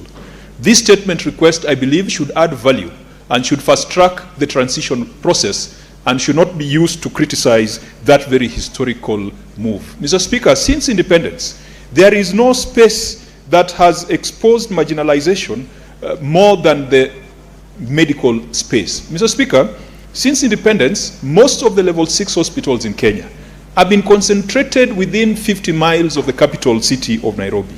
Before Jaramogi Oginga was added as a level 6 hospital, the level 6 hospitals we had in Kenya was Kenyatta National Hospital here in Nairobi, Mathare Hospital here in Nairobi, Spinal Injury Hospital here in Nairobi, Nakuru Level 6 Hospital not too far from Nairobi, and KU Teaching and Referral Hospital in Kiambu.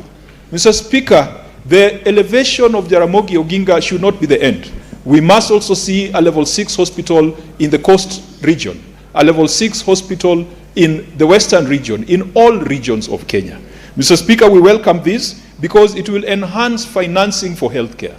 For a long time, people from Homa Bay, people from Kisumu, Siaya, and that particular area, we've been going to Eldoret. And when you have a sick parent who has to go for cancer treatment, or who has to go for advanced dialysis or advanced care, and you have to go to a foreign town, Mr. Speaker, you realize that the cost of taking care of the patient is almost equal to or exceeds the cost that the patient pays in hospital. Mr. Speaker, I want to welcome this move, that we celebrate it, and it is not something that should be politicized. When Jaramogi becomes a parastatal, we are sure that it will receive more focused attention, as opposed to when it is run as a department under the health directorate or under the health ministry. So, Mr. Speaker, I hope that as the committee prosecutes this matter, it will unlock and it will fast track this transition, and it will make recommendations to ensure that there's appropriate budgetary allocation to take care of the staff, to take care of facilities, and to see to it that whereas hospitals, level 6 hospitals like Kenyatta are getting 8 billion, we can also scale it up. But ultimately, let's ensure that all the traditional 9 regions of Kenya have a level 6 hospital, and they are not just concentrated around the mountain. Thank you, Mr. Speaker. Senator Richard Onyonka. Mr. Speaker, I wanted to, just like my colleagues have raised this issue about the medical facilities that are within our regions. The truth is, just like I've heard my brother Kajwang has spoken, it is actually, Mr. Speaker, embarrassing to have that hospital be in the condition and the state it is. But in reality, most of the health facilities in our regions are all the same. There are no medicines. You have the technical personnel who are supposed to work in these hospitals. They are either victimized, some of them are on strike right now. There were CBOs which were signed, they are not being honored. Governors are collecting own source revenue from the hospital facilities and claiming that is what they are collecting, and yet in reality, that is money that is supposed to be used in improving these facilities and making sure they function. I would like, on my own volition as a senator of Kisii and a colleague in this house, to ask my colleagues, and Mr. Speaker, I'm very lucky to be in the health committee with members like Honorable Thabita, who is my colleague in that committee. Honestly, we must agree what we are going to do with the health sector, because some facilities are being handed over to the government, and the government is providing grants, and yet some of our facilities like the Kisii level 6 hospital has nothing. It is actually partially closed. There are no medicines, there is no running water. I mean, everything, Mr. Speaker, seems to be going wrong. So I'm feeling that we need to sit as the Committee of Health and interrogate, do we make a deliberate decision, Mr. Speaker, to then ask the government to take over all the level 6 hospitals, if that is what it means for these facilities to be functional. Because it looks like we are doing it in piecemeal. We took Kakamega, again, a beautiful hospital which was done by the previous governor, Honorable Paranya. If you see it, Mr. Speaker, it's an amazing facility. Yes, the national government has provided, I believe, something like 3 billion shillings. If it's finished, that hospital would treat more than 2-3 million shillings a year, 2-3 million people a year. Then now we are at Jaramogi. I know that we are having the same issue in Trans Nzoia County. So I'm like, why don't we sit and call the governors and ask them if they are willing to relinquish the management of these level 6 hospitals with the national government and see how best that can be done. If not, because these are devolved functions, then can we sit with the governors? 1 minute, if you're not done, to conclude. Thank you, Mr. Speaker. I was saying that if we find that that is an option they wouldn't accept, then why don't we sit and ask our governors how they would want us to solve the problems? Because there are too many, and the facilities are all of them becoming dysfunctional. Thank you, Mr. Speaker. Senator Mazayo. Asante mstahiki Spika kwa kunipa nafasi hii kuchangia. Taarifa ya ndugu yetu Senator wa Taita Taveta, ndugu yangu Mwaruba. Jambo la kwanza ni jambo la kusikitisha kwamba Mkenya leo anaweza kupoteza maisha yake kwa sababu ya vitu visipojulikana, kama kusalimiana alafu naambao umepoteza sehemu za nyeti, ambao ni jambo la ajabu. Lakini ikiwa mazingaumbwe kama hayo yako, ambao mimi naamini kwamba hakuna, kule kwetu kama Kilifi, wazee wetu wakiwa wamekuwa wazee na nyele zimekuwa nyeupe, saa nyingine pia utapata kitendo kama hicho kilichotendeka hapo Mwembe Tayari karibu na soko lile la zamani, kinatendeka kwa huyo mzee. Kwa sababu akisema ako na nyele nyeupe, wanasema ni kwa nini hajakufa, ama ni kwa nini yeye anaendelea kuishi ilhali watoto wadogo pengine kwa sababu ya ugonjwa ama mengine yamewakumba wamepoteza maisha, wanasema ni kwa sababu huyo mzee bado yuko hai. Na vile vile huyo mzee pia huwa saa nyingine anapigwa mpaka anaweza kuuawa kwa njia zozote, akapoteza maisha. Ni jambo la kusikitisha kwamba Kenya yetu hii iko na askari, na ni jambo la kusikitisha vile vile kuona kwamba askari wanaweza kusimama kando wakaangalia Mkenya anapigwa mpaka mwisho anatolewa uhai. Kazi yao wao ni kuchukua mwili na kuweka kwa gari na kupeleka hospitali. Mimi nataka kuuliza swali moja. Wewe ulipewa bunduki, ulipewa uwezo wote wa kuweza kuchukua hatua ili kuona ya kwamba umetetea maisha ya mtu. Leo umesimama kando, unawacha maisha ya mtu yanatolewa. Hapo Bwana Spika, mimi naona wale mapolisi wawili ambao waliweza kutambulika wako ndani ya video, wako ndani ya wanaolikana, kuna ushahidi wa kutosha na mashahidi wako wamejitolea. Mimi naona ingekuwa jambo zuri ya kwamba ikiwa huyu IG yuko pale, kitendo kama hichi ni lazima IPOA ingie katikati, waweze kushikwa hawa watu waliofanya kitendo cha kinyama kama hichi, ili iwe funzo kwa wale wengine ya kwamba wanaweza kutoa uhai ama kuua mtu bila dhulma yoyote, na kumtoa uhai na alafu kwenda zao nyumbani wakiwa wanaketi na familia zao, na watu wengine kule wanalia ya kwamba mtu ametolewa uhai bila kisheria. Cha pili ni kwamba vile vile tunataka askari wetu ambao wanachukua pesa nyingi sana wakifundishwa waweze kuona ya kwamba wao ndio watetezi.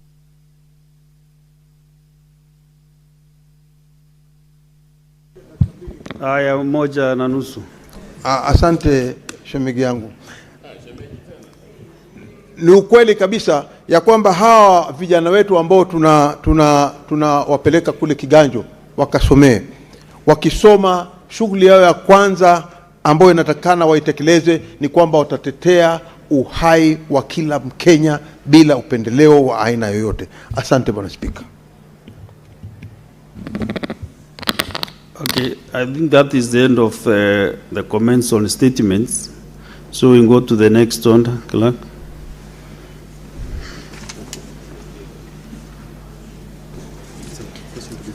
Order number 8, motion, consideration of a report of the Standing Committee on Justice, Legal Affairs and Human Rights on its consideration of a petition to the Senate by Mr. Laban Omusundi regarding the enactment of a legal framework to provide for recall of the President or a governor through a citizen initiative. Question to be put. Yes, the debate on this motion was concluded, and now we need to put the question, but confirm whether we have quorum. Okay, then the putting of the question is deferred. We go to the next order. Order number 9, the Kenya Roads Amendment number 3 Bill, National Assembly Bills number 34 of 2025, resumption of debate interrupted on Wednesday 15th July 2026. Second reading. Yes, this on this motion, any member can start giving his contribution. We start with Senator Ombua.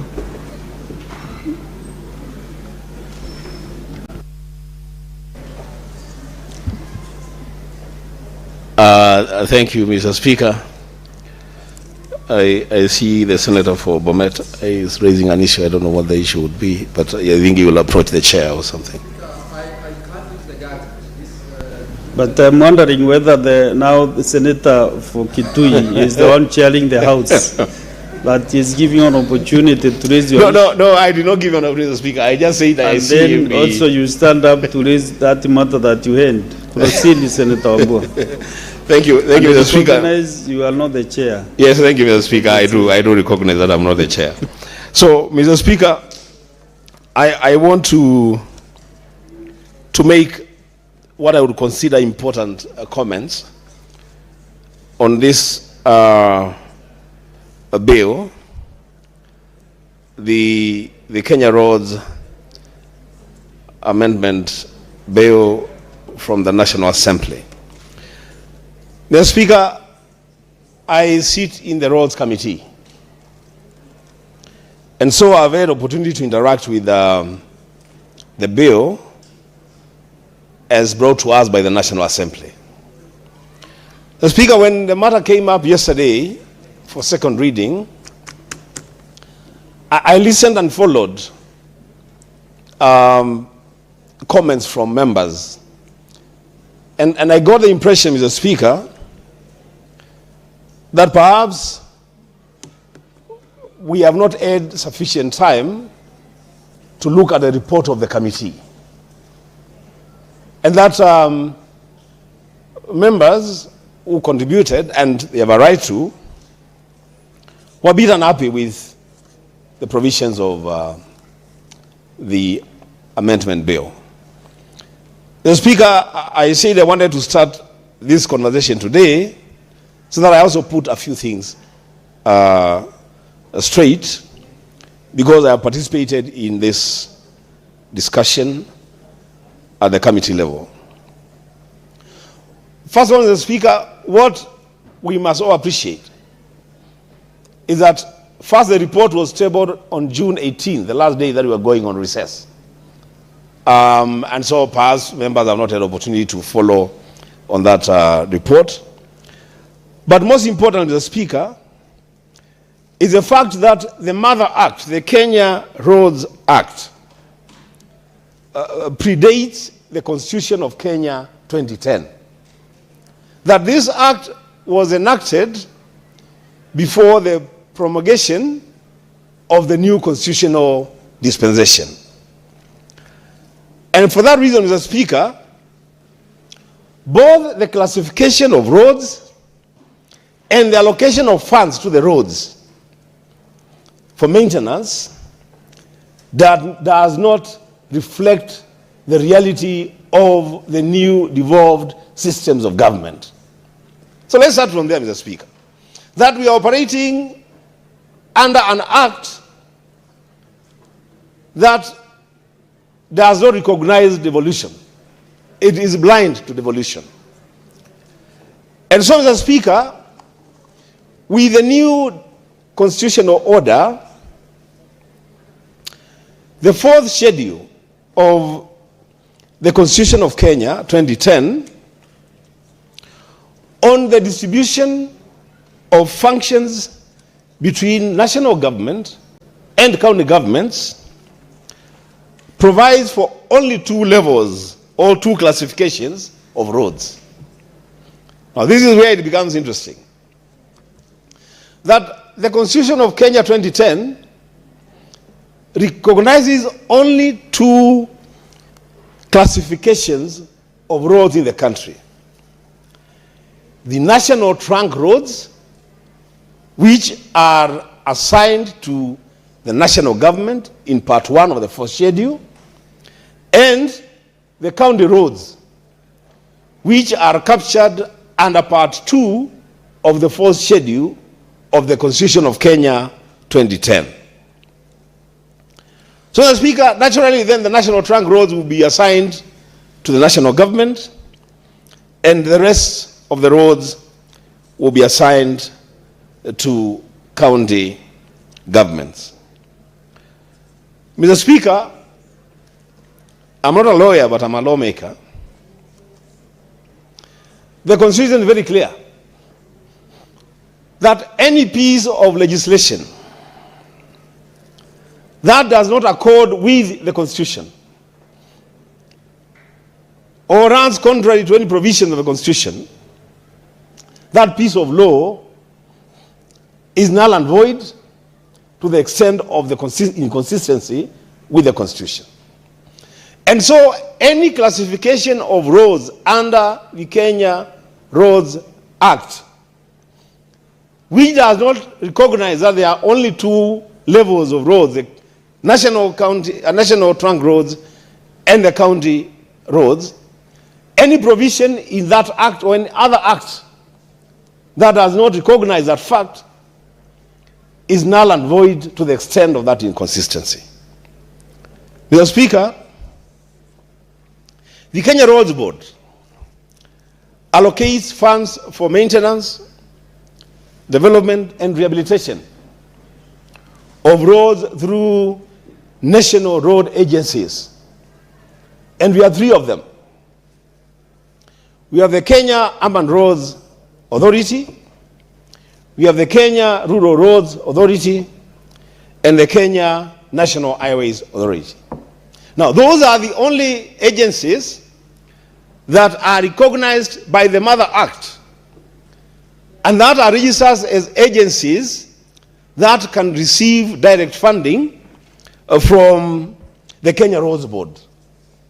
And for that reason, Mr. Speaker, counties are not recognized as an agency, a road agency, and they don't receive any direct funding from the Kenya Roads Board. Mr. Speaker, because there is no mechanism for the allocation of RMLF directly to county governments, our committee, Mr. Speaker, has found a way, and I don't want to go into the details of that because in the report and the mover moved, but there is now a consideration by the committee that counties be recognized as agencies that can directly receive funding from RMLF and from the Kenya Roads Boards for the maintenance, for the rehabilitation, and for development of county roads. Mr. Speaker, as it were, county roads or roads classified under county governments constitute more than 70% of our country's road network. But the drafters of this bill in the National Assembly, the amendment, are only proposing 5% of funds to go to counties and 95% to go to the national government. Mr. Speaker, as a committee, and we have had serious, robust engagements on this matter, I heard yesterday members proposing around 15%, others 20%, others 25%. Through a scientific method, Mr. Speaker, the committee is recommending 49% of the monies for rehabilitation, development, and maintenance of roads goes to county governments. And then 51% will go to the national government. Mr. Speaker, I see an attempt in this bill to bring another alien classification of roads being called constituency roads.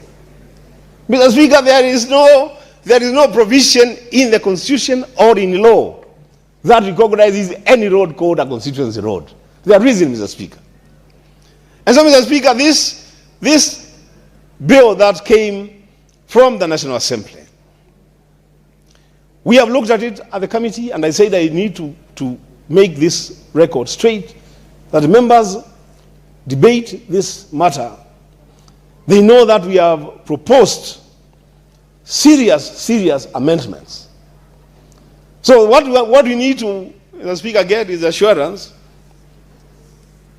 from the leader of government business in the House that if this bill passes second reading, it will be available for members to push through amendments in the third reading.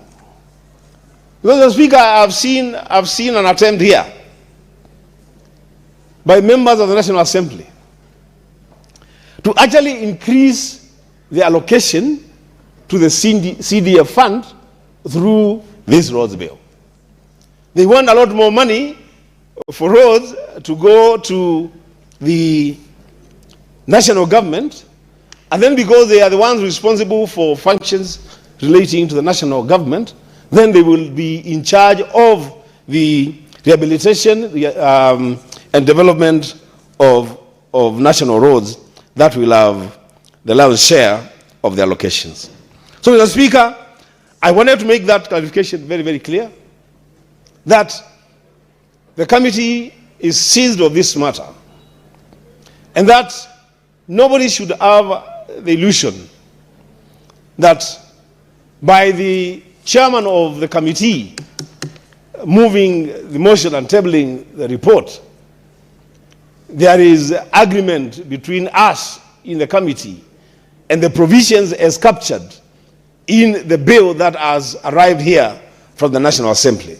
The Speaker, as I conclude, I want to urge my friends, my colleagues, who will be contributing to this bill, to realize that it's a big danger to devolution as we know it if we allow a clawback on the matter of roads. Because, Mr. Speaker, there is now evidence that even when this administration is given an inch, it wants to take a meter. We should not allow this administration to bring alien classifications of roads while we have a Senate that, under Article 96 of the Constitution, the Speaker, is supposed to defend and protect the interests of counties and county governments.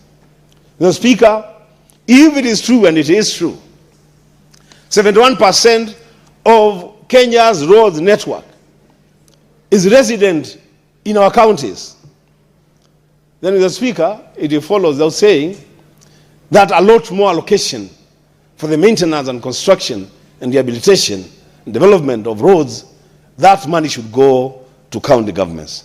Mr. Speaker, with those remarks, Mr. Speaker, I'll wait to see how we proceed on this debate and whether then there will be an opportunity at that reading to introduce the amendments that the committee is proposing. Mr. Speaker, I thank you.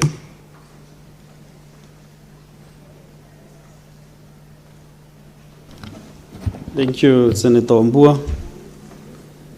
From my dashboard, there is no other senator who is interested to make any contribution to this motion. Therefore, the mover to reply, that opportunity has been defined. We go to the next order.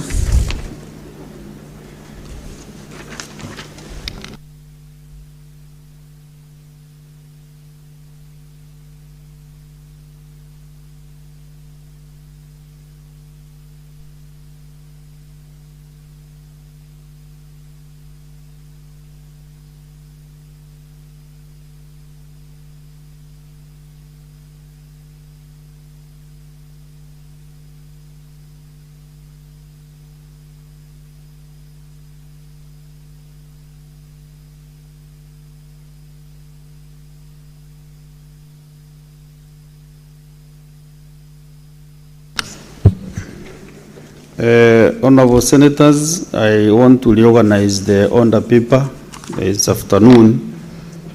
Therefore, from order number 11 to 21, these are divisions. So they stand defined. We go to order number 22. And this order number 22, the debate is ongoing, but I cannot see any interest, Clerk.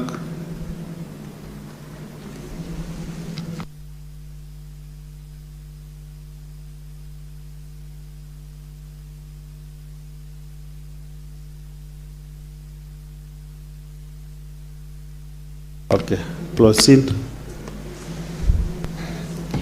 Order number 22, motion, provision of IFMIS reports for county governments to the Senate. Resumption of debate interrupted on Wednesday, 15th July 2026, morning sitting.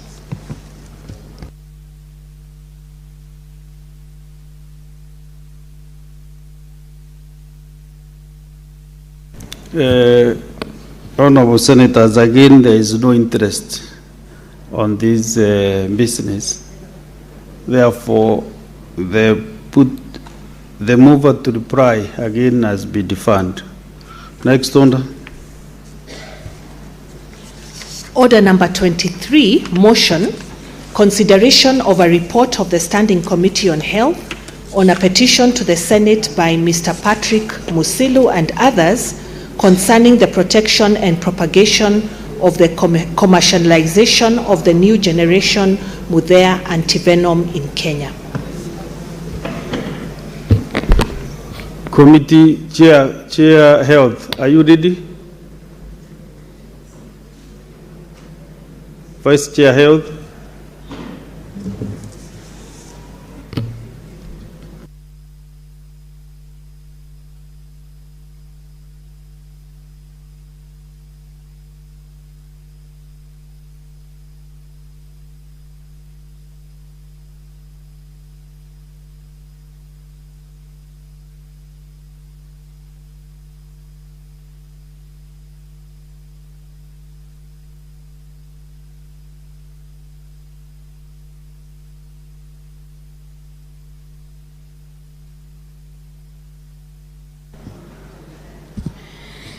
Thank you, Mr. Speaker.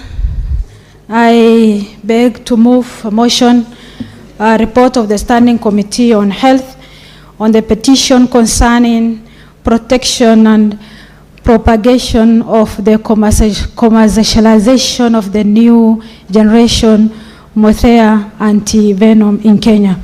Mr. Speaker, committee considered the petition concerning the protection and the propagation of the commercialization of the new generations antivenom in Kenya.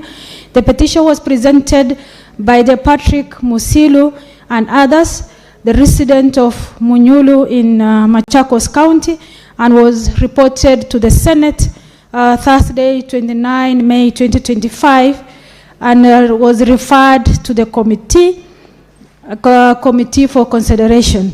Mr. Speaker, the snake venom remain a serious and often negligent public health demand in Kenya, hardly on poor and rural community in the arid and semi-arid counties.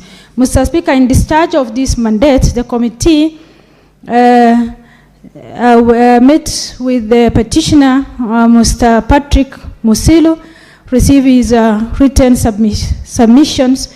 The committee further also receive a written submission from the Ministry of Health, Ministry of Tourism and Wildlife, and Kenya Institute of Primates Research, and Kenya Industrial Property Institute, and Anti-Ethic and Anti-Corruption, and the Commission on Administrative Justice, and the final, we got a submission from the Wildlife Research and Training Institute.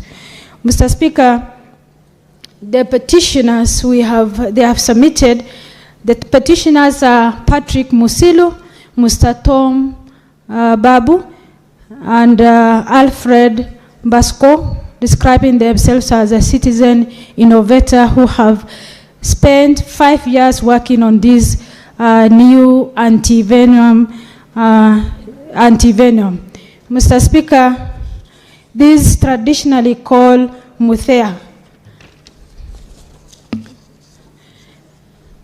The product is a super valent, affordable and easy to administer, and is backed by the over 100 years of the community, used with no recording death in the county of Machakos and Kwale County. Mr. Speaker, the petitioner stressed the grievance to dispute with Kenya Medical Research Institute, KEMRI, official, who in the late 2022 allegedly demanded the 100K for sample analysis while declining to assign non-disclosure or material transfer agreement. They further allegedly unlawful denial of the services, sabotage of their industrial property, and opaque collaborations between the KEMRI and Watamu-based snake farmer linked to the African snake analysis. The petitioners sought the Senate intervention to protect their rights to research, innovate, and commercialize the antivenom and to investigate alleged criminal conducted by the KEMRI and the KIPRE and narcotic. Mr. Speaker, the committee considered the petitions and the committee come up with this observation. As we have contacted the stakeholders and the petitioners, the committee observation is one, that the petitioner right to research and innovate and pursue the commercialization is protected under the Article 11, 40 and 43 of the Constitutions. And the Ministry of Health expressly welcomed the local innovations in the snake bite in Bodem and having invited the petitioners to engage KEMRI and KPRE. Secondly, the petitioners has filed the patent protections, but application number KEP/2022/4326 elapsed upon expiry of the statutory 12-month period, while the application number KE/P/2024/4942 was abandoned for non-compliant with formality requirement. Mr. Speaker, also the committee observed the Ministry of Health confirmed that shillings 100,000 demanded from the petitioner was lawfully standard cost recovery charging applicable to all clients, not an evidence of denying of the service, and there is no credible or sufficient evidence of unlawful denial of the service through impunity or complicity of the government agency as alleged. Therefore, no basis for recommending a separate criminal engagement. Mr. Speaker, also the committee observed that across different agencies indicates the absence of unified framework or guideline document setting out the complete validation process and application fees, responsibles, institutions, and timelines for completion. The absence of this single time bound and costed a pathway to weak inter-institutional collaborations, but does not amount to unlawful denial of the services. Mr. Speaker, also the committee observed that through the submission of the petitioners, several petitioners' submission directed at the officer of the different agency containing abusive, deterioratory, and demeaning of the language, including ethical and charging and racially inflammatory content directed at identifiable individuals discharging the official function in KEMRI and KPRE and other government agency. Mr. Speaker, also the sixth one of the observation we have observed, While the petitioner's frustration at the slow progress of his initiatives in understandable, his conduct fell below the standard of the good faith and expected of any person engaged in public institution, maybe itself had been material obstacle for constructive engagement he sorted out. The petitioner also alleged allegation that Kemri colluded with Lamu-based snake farmers and African snake bite alliance to infringe his formulation is unsupported, with KIPR and describing the alliance as a multi-country research costume, and the Ministry of Health find no evidence on any donor-funded projects involved. Mr. Speaker, finally, the committee make the following recommendation on the petitioner's prayer. The Ministry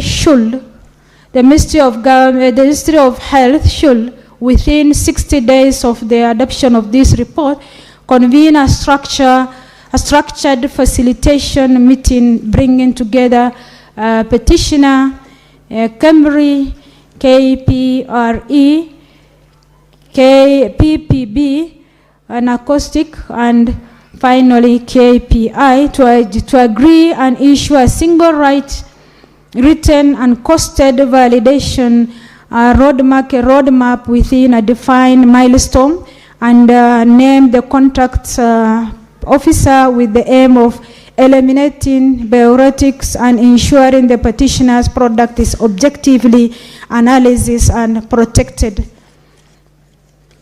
Mr. Speaker, the other recommendation which the committee recommend after listening to the consideration of the submission, the written submission, is the petitioners completed the agreed prerequisites and settled the application cost recovery fees. The KEMRI and KPRE should commence a laboratory analysis and issue a written result within 90 days of the adoption of this report, so that the scientific merits of the product can be objectively established as a necessary foundation for any commercialization or export ambition. Mr. Speaker, finally, the committee, on behalf of the Standard Committee of Health, I wish to extend my gratitude and committee members of the delegates and commitment and insightful contribution throughout this inquiry. I also thank the petitioner and all stakeholders who provided available inputs during our investigations and considerations. For further appreciation to your office, Mr. Speaker, sir, and the office of the clerk, the Senate, for their continued support in the committee in their mandates. It is now my pleasure, Mr. Speaker, that I move the motion, and I wanted Senator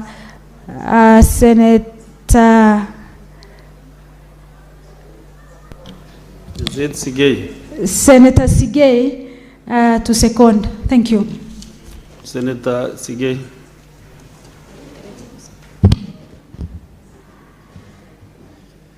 Thank you very much, Mr. Speaker.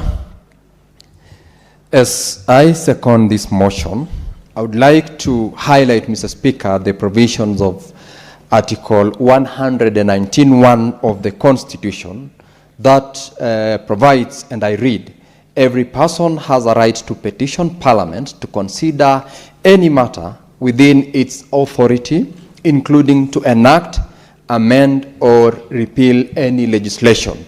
And sub-article 2 provides that Parliament shall make provisions for the procedure for the exercise of this right. Mr. Speaker, I read that constitutional provision to affirm the constitutional right of the petitioners, and that right which is protected by the Constitution for them to come before this House whenever they have an issue that they feel can seek and obtain redress from this House. Mr. Speaker, it is on that basis that these three gentlemen, Patrick Musilu, Tom Babu, and Alfred Dosso, approached this House in form of a petition, which of course has been moved by the Deputy, or rather Vice Chair of the Committee of Health of this House, that was committed to deal with the petition as was presented by these three gentlemen. All have described themselves as citizens and residents of Wamunyu in Machakos County. And Mr. Speaker, they describe themselves as innovators of a non-animal plasma antivenom who have spent 5 years working to commercialize a new generation antivenom derived from the chemically synthesized traditional Mudea, also branded SBE Elixir antivenom. And so, Mr. Speaker, when these three gentlemen filed the petition before the Senate, their case is clear. They are saying that we are Kenyans, we have a right to petition the House, and the basis of their petition, Mr. Speaker, is that they have over time attempted to commercialize, to register, to trademark, and to protect their right in this antivenom, which they have named Mudea. And their issue, Mr. Speaker, arose from what they described as a non-unified procedure for recognition of their inventions and innovations, and also what they termed, which of course the committee indeed confirmed, that that is a lawful charge which is provided for in law of Kenya shillings 100,000 as a fee that is payable by such kind of innovators for purposes of the process that they wanted to do, or rather to have KEMRI and other relevant government chemical agencies to deal with, giving them their innovation rights as well as the entitlement to commercialize this particular innovation. And Mr. Speaker, maybe for purposes of the general public and appreciation of this particular petition, Ukambani, which is actually the region they say they come from, is a semi-arid area. And there are quite a number of dry area wild animals, but in this case, we are talking about snakes, and they said that the kind of antivenom that they had discovered would be commercialized if they were allowed to trademark, to brand, and to be given a unified recognition for that purpose. And so in terms of the need for this particular antivenom, Mr. Speaker, it is already known and it's in the public domain that the severe bites or stings by snakes can cause tissue damage, even sometimes death, and especially where you are unable to access immediate medication or even antivenom treatment within a certain timeline. And therefore, Patrick and his team, Mr. Speaker, had the right to seek to commercialize, to seek to register and trademark this particular innovation according to them. But their problem arose when they got challenges with regards to the amount that was required for purposes of registration, as well as the process that this kind of innovation was required to be subjected to, either in form of testing, in form of confirmation of their viability, as well as trademarking to it, because before it goes to the market, it must be registered, must be protected, and must be recognized, but within the relevant provisions of the law. And so they claimed that they had not been supported and that they needed the intervention of this House.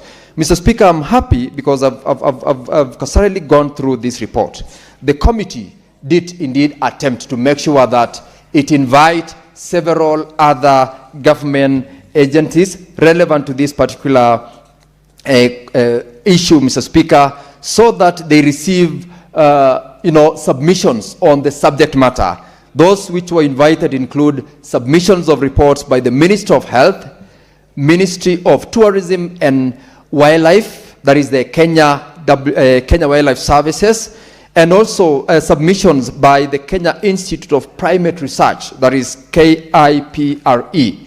Mr. Speaker, that in itself, when you read the kind of submissions these institutions provide, it gave the committee the comfort in terms of what it deemed in its finding to have been the recommendation appropriate for this kind of a petition. Because the committee acknowledged, Mr. Speaker, that these three petitioners' rights are protected under Articles 11, 40, and 43 of the Constitution. It found out that that particular constitutional protection was not in any way infringed by the process, the directives, and also the modules that the petitioners were required to be subjected through, including the payment of that amount of Kenya shillings 100,000 for purposes of processing their request. And so the committee, in its recommendation, Mr. Speaker, having gone through all those submissions by all these institutions, including KEMRI, and as well as the Pharmacy and Poisons Board, and also the National Commission for Science, Technology and Innovations, known as NACOTSI, and other very relevant institutions. The committee still indeed went ahead to consider the constitutional provisions as well as the statutory provisions, including the provisions by the Health Act 2017, Science and Technology and Innovation Act number 28 of 2013, as well as the Industrial Property Act 2001 and the Industrial Property Regulations of 2002. This, Mr. Speaker, was to inform the committee on the findings that they were to make as to whether or not the rights of the petitioners have been infringed by the relevant government agencies and what remedy was available. And the finding, Mr. Speaker, and the recommendation of the committee was involving these relevant institutions as well as their submissions. And, Mr. Speaker, the committee found that the petitioners were still required or was supposed to complete certain agreed prerequisites that are provided for in the statute, as well as payment of the applicable cost recovery fees, and also commencing the laboratory processes within certain timelines in order for them to claim an entitlement and a right to also have their innovation protected in law. And therefore, they sought to explain and justify that for them to obtain what they termed as scientific merit, that process, that prerequisite procedure must be followed by the petitioners, and they gave the Ministry of Health a period of 60 days within which to adopt these recommendations from the report so that the petitioners are given their right in law and they are protected. And so, Mr. Speaker,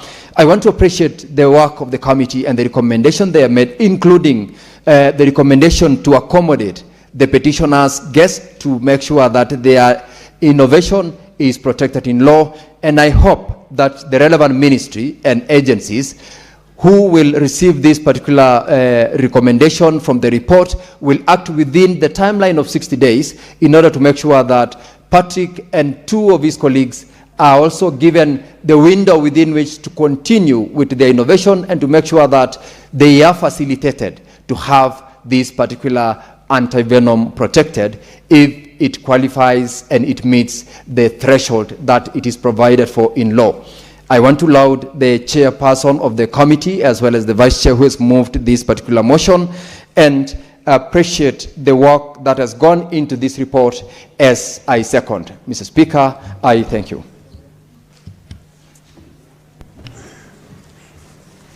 Very well. Honorable Senators, I propose the question that the Senate endorse the report of the Standing Committee on Health on a petition to the Senate by Mr. Patrick Musiru and others concerning the protection and propagation of the commercialization of the new generation Modea antivenom in Kenya, laid on the table of the Senate on Wednesday, 17th June 2026. So the floor is open for any senator interested to contribute. We start with the Senator Catherine Muma. Thank you, Honorable Speaker, for the opportunity to speak to this report. Allow me to begin by commending the Committee on Health, as led by Senator Mandago, the Vice Chair and the members. This is a very good report, and it's a report on an issue that is very, very important. Honorable Speaker, before colonialization, we actually had our own science around how to treat the various diseases, how to deal with the certain issues, including issues like snake bites. Honorable Speaker, when I was a commissioner at CIC, I had opportunity to work with the 3 counties to try and guide them on the human rights approaches to health service delivery. Those 3 counties were Kitui, Bungoma, and Nyeri. And one of the things that I picked that was unique to Kitui was the rampant snake bites within Kitui. And knowing that Kitui is a vast territory, it is one of the places where you have a lot of disabilities on account of snake bites. Honorable Speaker, people of Kitui have then tended, and I guess out of years of learning, have tended to know which herbal interventions are able to help with snake bites. This report, in my view, is a positive issue. It calls on some controversy between the petitioner and our research institutions and the ministry, and I find that the committee has very competently and objectively looked at this issue and made good recommendations that are actually calling on the ministry, the institutions concerned, to seriously consider and look at the Mudea innovation, quote unquote, that the petitioners have, and to see how this could be developed into an antivenom. Honorable Speaker, I like the recommendations that they've given. Basically, they are recommendations that are reconciliatory, that are calling, first, they have clearly found out that no rights of the petitioner have been breached in terms of patent rights, but they are also making a recommendation that recognizes that there is opportunity for the country to invest in this finding in order for them to develop an antivenom. Honorable Speaker, this country has invested very little in research, and medical research is one of the areas where we need to invest in. Honorable Speaker, this particular issue is important for countries that come from counties that are arid and semi-arid, where sometimes you have a lot of snakes. But it's not just the counties that are arid and semi-arid. Honorable Speaker, our own worker in Nyakach recently got bitten by a snake during the drought. He went to a kisima, and while he was trying to get the water out, there had been a snake in that well, and he was bitten. We got into a panic, and we consulted, and I was so happy to learn that because of the Professor Anyang' Nyong'o's innovation of using drones to deliver medicines for emergencies, we did not have an antivenom in Nyabondo, which was the nearest hospital that this person was sent to. But in a short while, the drone, the antivenom was dropped from Muhoroni using a drone, and this person was able to get treatment in a timely manner. It meant that they were not going to have any of the hand cut off or the fingers cut off because the intervention was not done in good time. So what am I saying? That snake bites are a common phenomenon, an issue we need to deal with, and one of the issues that we need to invest in, and national government needs to invest in the research, so that in a short while we should be able to say from our own local and traditional knowledge and science, we are able to come up with solutions that are much cheaper, solutions that are known, and solutions that can help our people. And I'm asking that, in fact, it is just that I forgot. After that incident that I've talked about, I thought maybe one of the issues we should have an intergovernmental conversation around is the issue of antivenoms and snake bites. Honorable Speaker, you cannot have antivenoms in every area or in every clinic, but the snakes are in every village. So we need to find a way of ensuring that we are able to intervene where people are bitten by snakes in a timely manner without the exercise being extremely expensive. Antivenoms have to be stored under particular temperatures, but you cannot have the necessary tools in every village. So I would want to ask that even as you're speaking, we need to find out how can we centralize, have a national and county government conversation around the issue of developing effective antivenoms, but also let us have a few key points within the regions with adequate storage facilities that are able to keep the antivenom in a potent manner, so that whenever there is need to intervene, that they can actually be delivered to the places they need to be delivered to. And I would ask Governor Malombe of Kitui that maybe they can borrow from Senator Anyang' Nyong'o, Governor Anyang' Nyong'o of Kisumu, and also adopt the drone mechanism, knowing very well that Kitui County is number one when it comes to problems with snake bites. So it will be good for them to then have a center that would have potent antivenoms, and one that would then enable them to be able to deliver that antivenom in good time to the vast areas within Kitui, so that the people of Kitui can start getting treatment in good time and to avoid disabilities that come across because of delays in moving somebody who has been bitten to a facility that has the necessary equipment to actually treat the snake bites.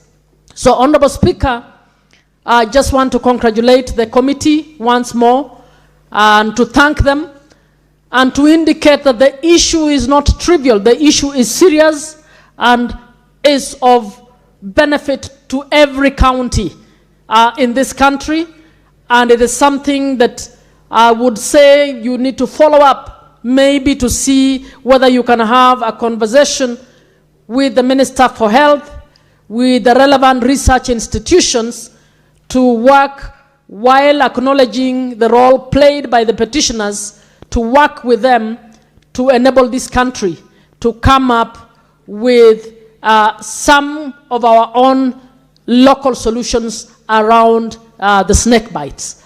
I support, Mr. Speaker. Senator Mutinda. Thank you, Chair. I rise to support this petition. Yes, it's been through our committee of health, And Mr. Speaker, first of all, is really to appreciate the petitioner, Mr. Patrick Musilu, who comes from the Great Eastern Region. Yes, and as Senator Muma has put it, where I come from, my other motherland, Kitui, is where we have a lot of snake bite issues, Mr. Speaker. The petitioner, before he appeared and petitioned this matter through Senator Okiya Omtatah, he has come across, these particular issues of snake bites. In his capacity, they've tried locally on how to be able to mitigate and do the treatment locally. And it is in his wisdom that he felt that he needs to take this to the next level, Mr. Speaker.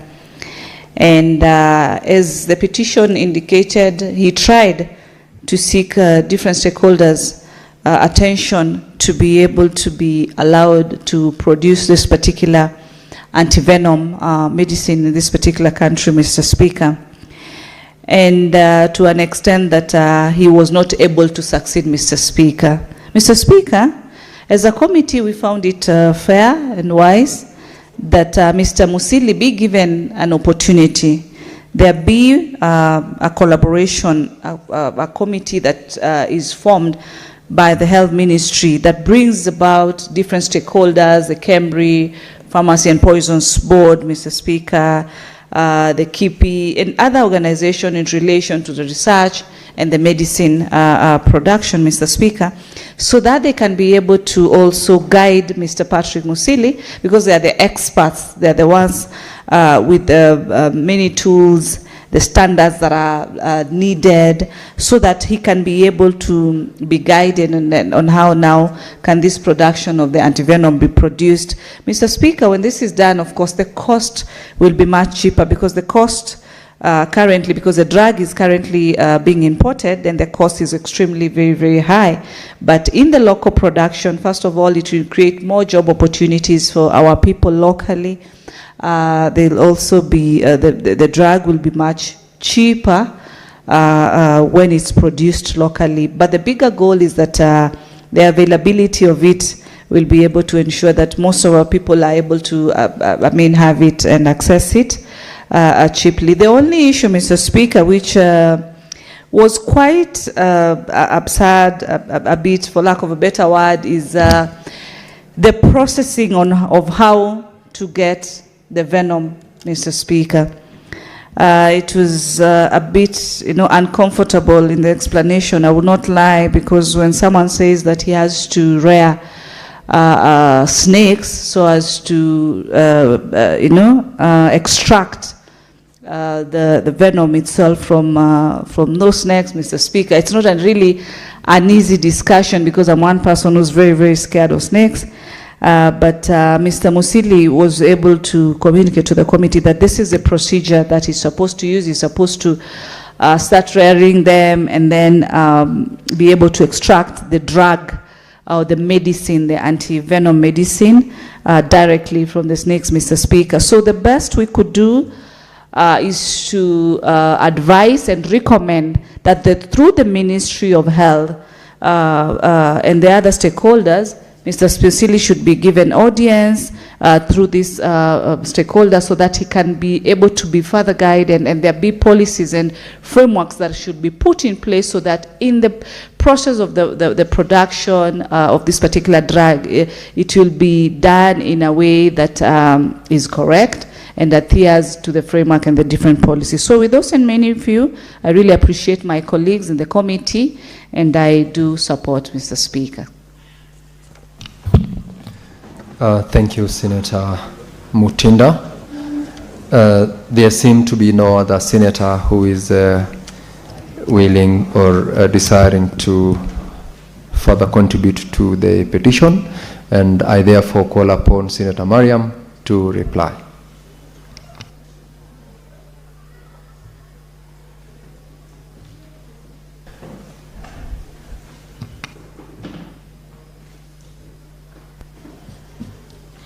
Thank you, Mr. Speaker. Mr. Speaker, first of all, I appreciate the members who have contributed on this motion. Mr. Speaker, first we have to give an opportunities to our traditional medicines. This is one of them. Because anti-venom is now, we are importing from South Africa, and it is expensive. But if we get this locally, and we have to, it will reduce the issue of the pricing, and also it might even end up that we export to other country. Mr. Speaker, this snake bite is most of them is in arid and semi-arid counties. I'm also in a committee of land and environment and natural resources. Mr. Speaker, there is one of the booklets which show the composition of these snake bites, wildlife, wildlife, people who have victims of the wildlife issues of the snake bites, crocodiles, and many others. Mr. Speaker, and there is no forthcoming of these compositions. To reduce this issue, let's give to our local inventors so that at least they can access the facilities of the research. Because when we realize the submission from the Ministry of Health that they are accommodative, but there is a means of communication. There is a lack of communication between the petitioner and the Camry. Because when they are requesting the 100,000, and the petitioners think that this is a corruption and they wanted to misuse, but later on, we found out that this is the amount is the standard figure which is supposed to be used for the laboratory analysis. So that means that the communication in most of the government institutions is not well being done. So we now engage so that these government office must communicate to the citizens properly. Mr. Speaker, other stakeholders, all of them, they have welcomed properly. And we want our recommendations to be done immediately after these 60 days which we have given out, so that we can give an opportunities for our citizens. Mr. Speaker, with those remarks, pursuant to standing Order 66.3, the request that you defer the putting questions to the later day. Thank you, Mr. Speaker. Thank you, Senator Mariam. Putting of the question is hereby deferred to the next sitting of the House. Now, Honorable Senators, we now, that was order number 23. I will defer order number 24, order number 25, as well as order number 26, notwithstanding the presence of Senator Karen Nyamu, who is supposed to move. She's still undertaking additional consultations, so that order is deferred. Order 27 as well is deferred, 28, 29, and 30 for absence of the movers of those particular motions. So, Honorable Senators, we may now rise.